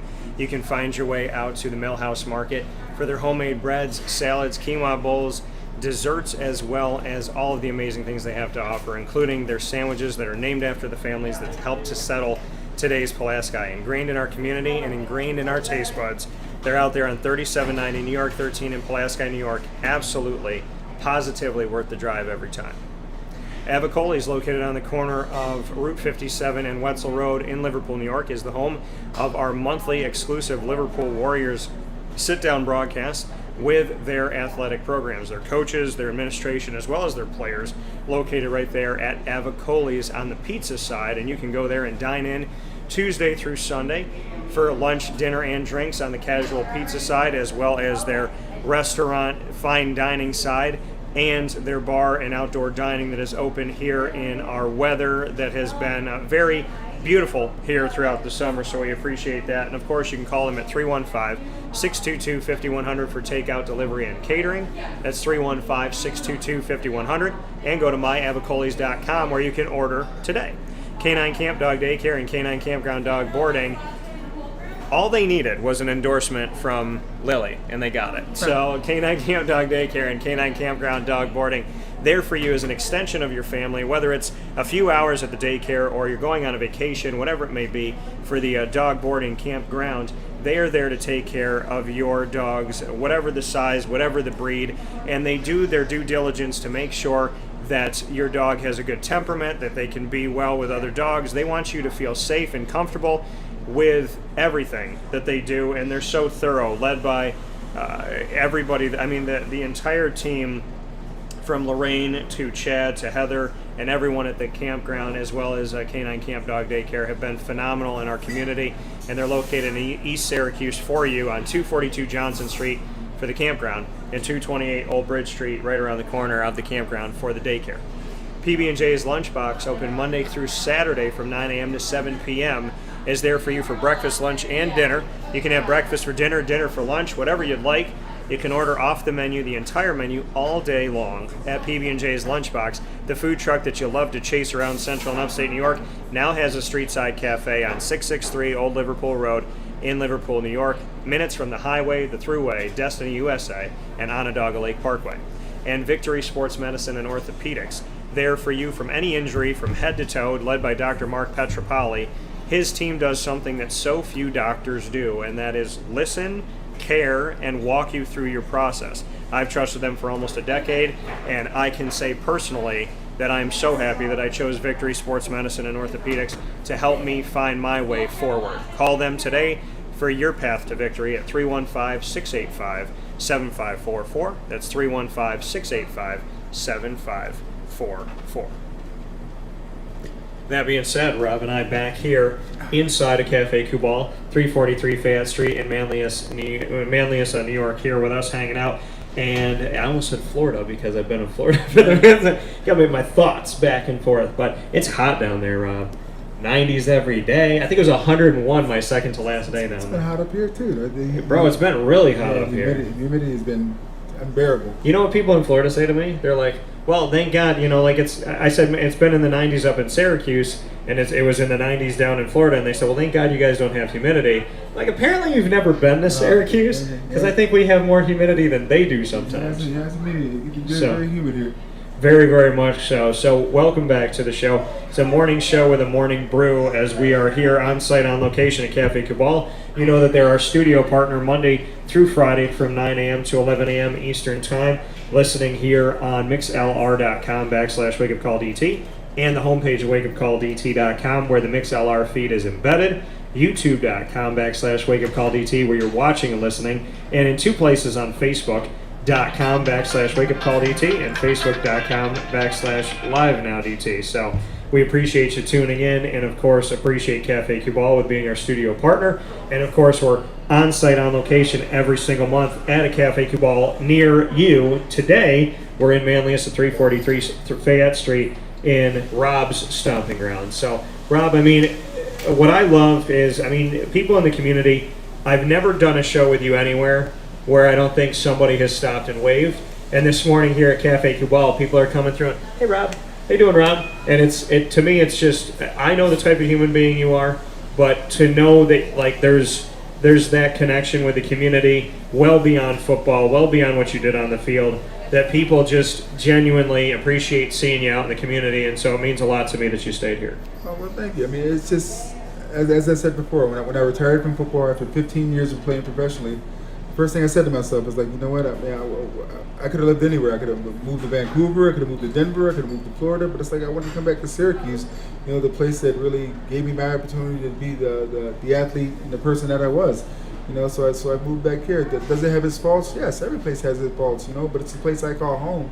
It's a place that accepted me when I was first starting out as a freshman at Syracuse University, playing football, and just people just cheering, just making me feel good about myself, to be able to go out there and perform.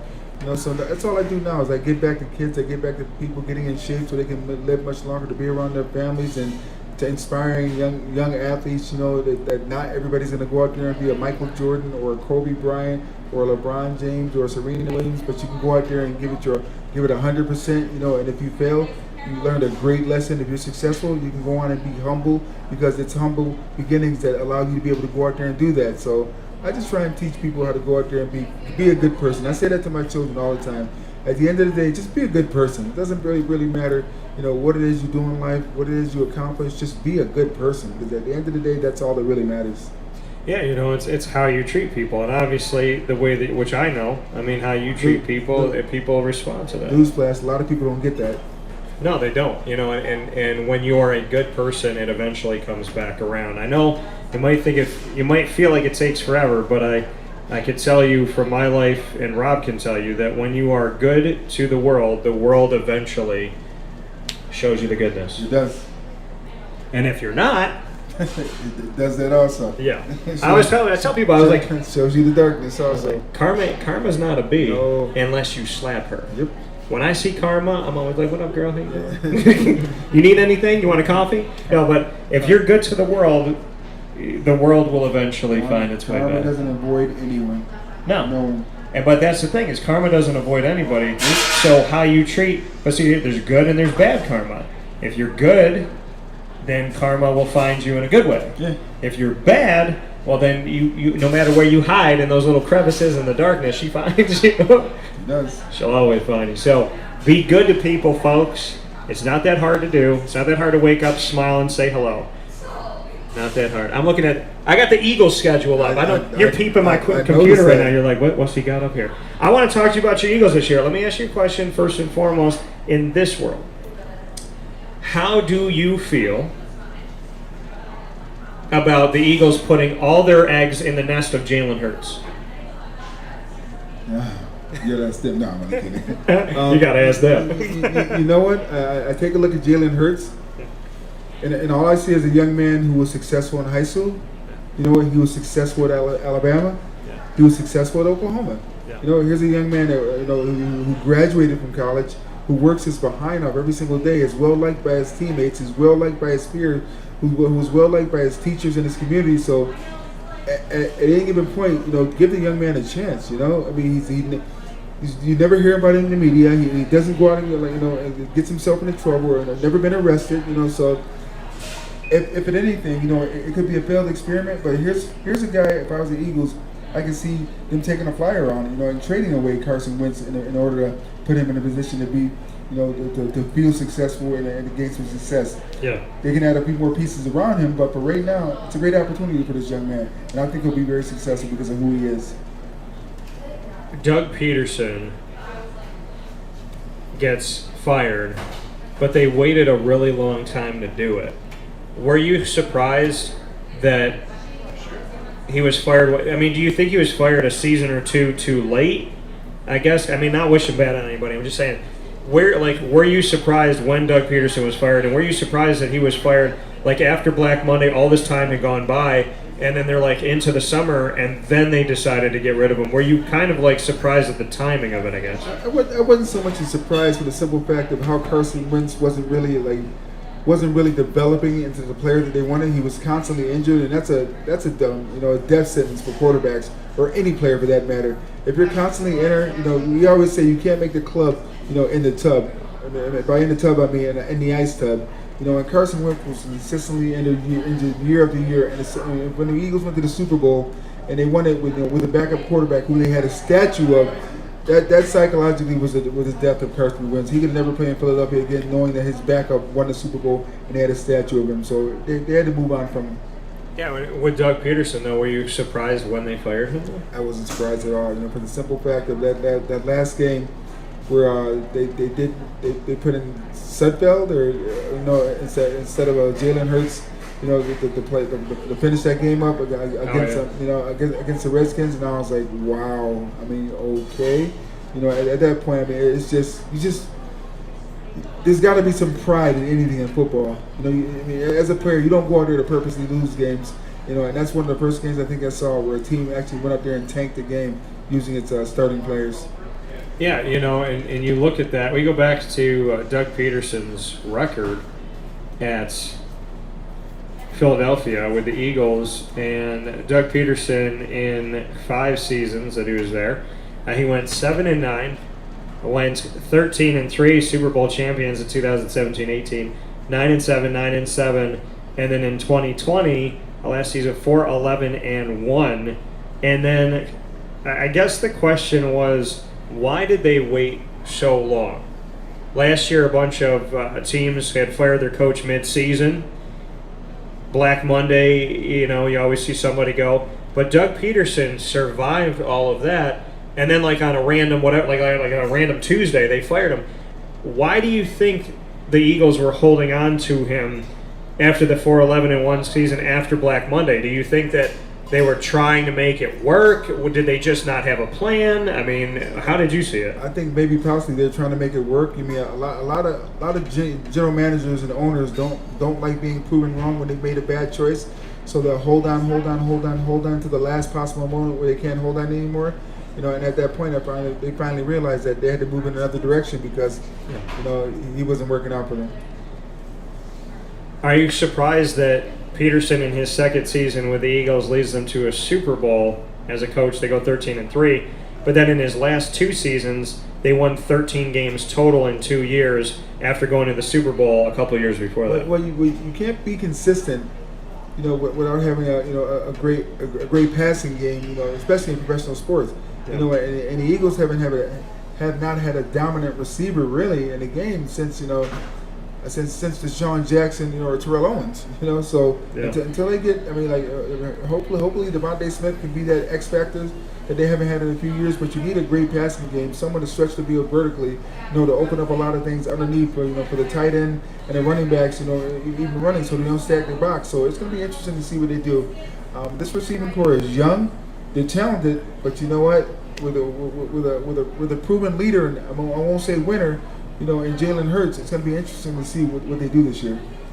Jalen Hurts, one season, played in 15 games last year, 77 completions on 148 attempts, 52% completion percentage, 1,061 yards, 6 touchdowns, 4 interceptions. On the ground, 5.6 yards a carry, 3 touchdowns, 354 yards on 63 attempts. He's a dual threat. His numbers aren't great passing-wise. Yes. Do you like what this offense could be schematically with Jalen Hurts? Because it's obviously going to be far different than it was with Nick Foles and Carson Wentz. You know what? Again, as I always say, time will tell. I'm going into the season with no huge overall projections. The offensive line is getting a little bit older, although they did draft a guard out of Alabama. London's his name. I forget. He's a big guy. But they drafted out of Alabama. You know what? They got Devontae Smith, as I said. So they got a few young players on offense. But it's going to be interesting to see how that offense. Landon Dickerson, second round, 37th overall. Yes. So it's going to be interesting to see how they perform.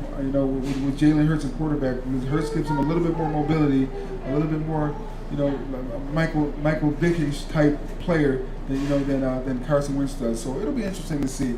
It's a rebuilding year, unfortunately, for the Eagles. Well, and I think it's great too. You talk about the Crimson Tide, and not only that, bringing in the center Landon Dickerson was the recipient of the Remington Trophy, Yes, which was awarded to the best center in college football. Yes, I played with Dave Remington in Philadelphia. Yeah, you did? Yeah, I did. That's awesome. Dave out of Nebraska. He was that center. Great guy. Still talk to him to this day. So you got to play with a guy who the trophy is named after for the best center in the nation. Yeah.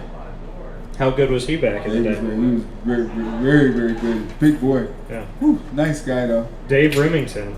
Good for him. Awesome. And, so what, I guess I want to stop there for a second. What can you say about, being a running back playing with a center like Dave Remington? You don't think about it when you're playing with him. As far as I'm concerned, I'm just like every other human being on this planet. I'm flesh and blood. I was born. One day I'll die. I have accomplishments that I've accomplished. They do also. So I don't really hold anybody in such high regards to where I don't think I can accomplish things great myself. So it was an honor to be able to play with somebody who's accomplished so much, but you still got to play the game at the end of the day. We're both men. We go out there and just do the best job we possibly can. That's how I approach it.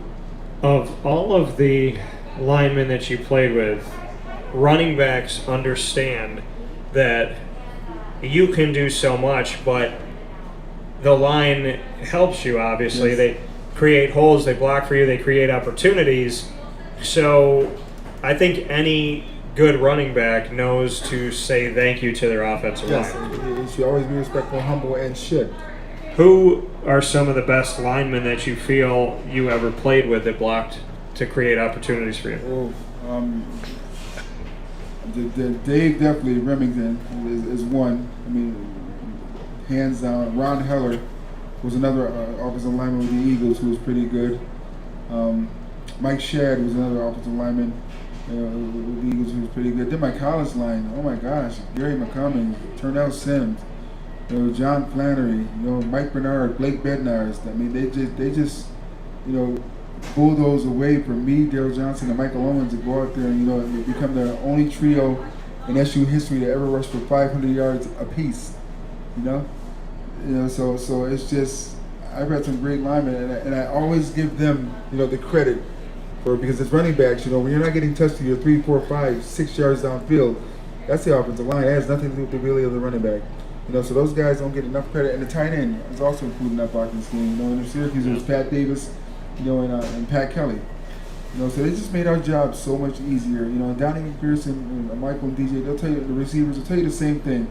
A team will go as far as his offensive line takes them. Yeah. And I go back to the day, as we're live here from Cafe Kubal, 343 Fayette Street in Manly, a wake-up call with Dan Tortora, morning show with a morning brew, and you know that they're our studio partner every Monday through Friday from 9 to 11 a.m. Eastern Time. I go back to Jerome Smith when he was the last one to get 1,000 yards rushing from scrimmage for Syracuse, which is almost a decade ago, in 2012. If you include Prince's all-purpose yards that year, they had 2 backs that had over 1,000 yards all-purpose, in Prince and Jerome. And when Jerome got over 1,000 yards, he, at one of the press conferences, I think it was that season, he stood up there, and the media asked to interview him, and he stood there. Instead of sitting, he stood, and he had the entire offensive line stand behind him. And the entire time he answered questions, he had his linemen behind him because he said, they deserve the credit for what I got. And I will never forget that he stood there stone-faced, and he had all 5 linemen like, you want to interview me? Well, I wouldn't do it without them, so you got to give them love too. Yeah. And I love that he did that. Smart way to do it, because I always tell my linemen, without you guys, there is no me. Yeah. We just have to get all the credit because we had the pigskin in our hand. But those guys are the one making all the ways and everything happen. Well, and I think the thing is too is like when you're a talented running back, you're going to do certain things, right? Like Maurice Jones-Drew was on the 31st, defense, I think statistically at the time with Jacksonville at one point, and he rushed for over 1,500 yards. I think he got 1,606 yards in a season, and it was behind this line that wasn't that good. So you're going to do certain things, but as talented as you are, what people don't get, and I think Saquon Barkley can tell you, when you don't have a line and you're a talented back, you get hit a lot more. Yes. So you might finish the season with 1,000 yards, you might have 20 touchdowns, but your longevity is dictated by the fact of your lineman making sure that you're not getting hit initially on that line. Maybe like that you're breaking free, or maybe that you're taking a lick in the open field, but you're not taking a constant hit every time, 2 yards, 3 yards. Your line, no matter how, whatever it looks like statistically for you, the less you get hit, the longer your career is. So that's the difference between Saquon having a 2,000-yard career and being done in 5 years, as opposed to maybe having a 1,000-yard career but playing for 7, 8, 9 years. Your offensive line will make you or break you. Your offensive line will make or break your career. With a good offensive line, you can play a long time. Yep. A bad offensive line, not only will you not play a long time, you have a lot of concussions. Yeah, well, and I think that's the thing is like it's the longevity of your career is yes. The line. Yes. Because again, Saquon is talented, but if you're protected and you're not hit as much, then no matter how it's the difference between saying wow Saquon was good for 3 years or wow Saquon's still playing after 9. Mm-hmm. It's about making sure that he has that they all have that protection. And so we go to the running backs of Philadelphia, and I've jokingly said that they only have 37 on the roster. They have Miles Sanders, who backed up Saquon Barkley in Penn State and then took over when he left. They have Boston Scott, who stepped in at times.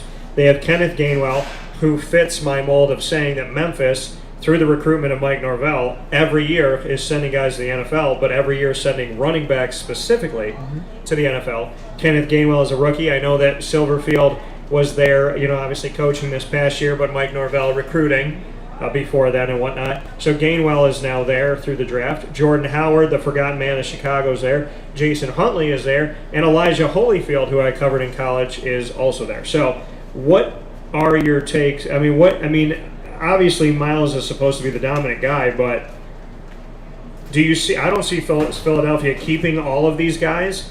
But what's your thought on Jordan Howard just literally falling off the face of the earth, and Gainwell's trying to make the team, Boston Scott? How does this really work out? Because Miles Sanders doesn't always stay healthy. Miles Sanders right now is the number one back. He's the most talented out of that group of guys. But you know what? I really can't tell or assess because I don't see what's going on in camp with those guys. You know, Boston Scott, is a very good back. I thought Howard was a good back when he played, but he fell out of favor with the coaching staff at Philadelphia. So it'll be interesting. Yeah. But as I said before, competition brings out the best in you. So these guys are going to be ready. They're going to be prepared because this is the 1%. This is the NFL. This is not college anymore. This is not Pop Warner anymore. This is not high school anymore. This is the #1 organization for professional sports in the world of playing football. Yeah. So these guys got to either show up or they'll get released and they'll move on to the next person. And as we look at it right now, as we're live on Monday, August 23rd, as of not this weekend, but next weekend, Syracuse will play their first game. How crazy is that to think that a weekend from this weekend, college football is back? Yeah, it's about time. I think people need a release, things to watch as we go through these trying times, But as long as everyone stays safe and just goes out there and just does the best job they possibly can. And you know what? For Syracuse, I wish them well. I hope it's not more of the same. I hope they can go out there and have a great showing, and just go out there and prepare themselves, win or loss, to be able to have that attitude that we can win. We can win at least 5 or 6 or 7 games this year. So it's all about attitude, though. So we'll see. Time will tell. That coming from Rob Drummond, myself, Dan Tortora. Rob, final thing here. Rapid fire. I'm gonna let you ask me 3. I'm not gonna put you on the hot seat. I'm gonna let you put me on the hot seat. So, any 3 questions in the world, sports or life? Questions? Any 3. Let me think. What did you think of the media coverage of the Olympics this year?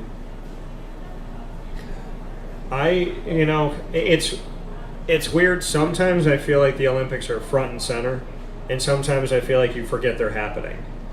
I think that in the world we live in today, people are so touchy about everything, and I think sometimes we lose the focus. But what I will say about athletics is you cannot tell an athlete. You can really not. You really can't tell anybody. If you don't live their life, you can't talk to them about their life.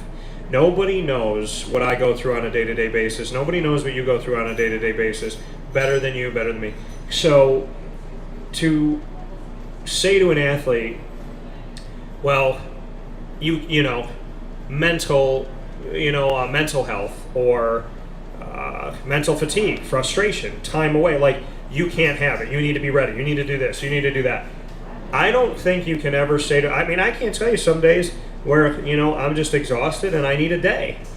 And I don't think anybody has the right to tell anyone anything when it comes to trying to dictate somebody else's life. And the funny thing is the people that do that are the people that would never, ever accept you dictating their life. So the people that fire the gun never want to be shot.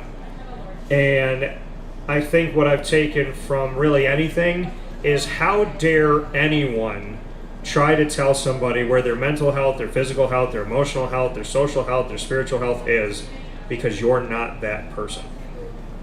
I guess that's what I would say. That's true. All right, what was I going to say again? I had a good question in my head. What was I going to ask you? Oh, St. Anthony, please come around. Something's lost that must be found. What was I going to ask you? I don't know. What does it have to do with? It had to do with sports. Okay. Basketball, football? No, it wasn't basketball. Oh, I know more question I was going to ask you. Do you think that, albeit the USA men's basketball team won the gold medal, yeah, do you think the poor showing they had and the bad rap they were getting, that it'd be better to put collegiate athletes in there? Or are we still such an egotistical, country that it's all about winning as opposed to developing our young players and getting them the experience and the chance to go out there and play internationally? I think that it used to mean something to represent your country, and I can't pretend to know other countries, but it seems like they put their best foot forward. It seems like when Spain or France or Germany or whoever wants to, play basketball, that they put their best out there, and I think it said a lot to me that 3 players that played in the NBA Finals, 2 days later, whatever, a few days later, went and played for, be it, Team America or their home country, but they played right away. And I commend that. My frustration, am I against college players playing? No. So to answer that question, I'm not. I think you should have people that want to represent America. But here's my thing. You used to have people represent America that were the best. Now you have like the 9th alternate, because this guy doesn't want to play, and this guy has a booger in his nose, and this guy's foot hurts, and this guy this, and this guy that, and this guy this. Okay, I understand. Like, in LeBron is whatever, but my stance on things is, if I just had a long season, obviously I care about my health and my wellness and all that good stuff. But if the United States of America said, we want you to represent us, I'm playing. I'm playing if I'm 35, I'm playing if I'm 25, I'm playing if I'm 19, I'm playing if I'm 40. I'm playing. And I think that when I was a kid, you never thought about like the 3rd alternate, because this guy doesn't want to play and this guy doesn't want to play. And I think for me, it's hard for me to stomach. I understand you want to stay healthy and blah, blah, and I understand. But to represent your nation and to go, I'm good. That to me feels off, because I would want to do it. But they're take like Sue Bird and the other one, like they've got like 5 Olympic gold medals. So that's what 5. That's 20 years of their life. I mean, granted, representing their country, but at some point, it's like, live your life. I'm like, I'm not gonna take all this time during the Olympics. I get it. I've won 4, 2. I'm saying the ones that don't go. I'm saying the people. Yeah. I'm saying if you have 5 or 6, like, okay, you've experienced it. I'm saying if I'm LeBron and I'm going, it's just. I mean, like, to be able to do, like, think about the dream team. Yeah. You know what I mean? Like, but that was once. Who can beat that team, right? And I think as time's gone on, it's just not. It's never like the best players from America. It's not the best. It's like the 9th best player at center, the 3rd best at point guard. JaVale McGee was there. Are you kidding me? Yeah. So I think to me, it's disrespectful to not want to represent when other nations are proud of it. It seems like we kind of treat it like, I'll get you next time. Where if you called me, yes, okay, you want me to be the ball boy? I'll go. Why wouldn't you want to be on that stage? It's such a, I said for a world that can't seem to get along, the one time that we all are in the same place and we're fine is during the Olympics. I said, if we could only be diplomatic like we are in the Olympics, like how can all of these nations converge in one area and play nice, but we can't play nice diplomatically? Huh.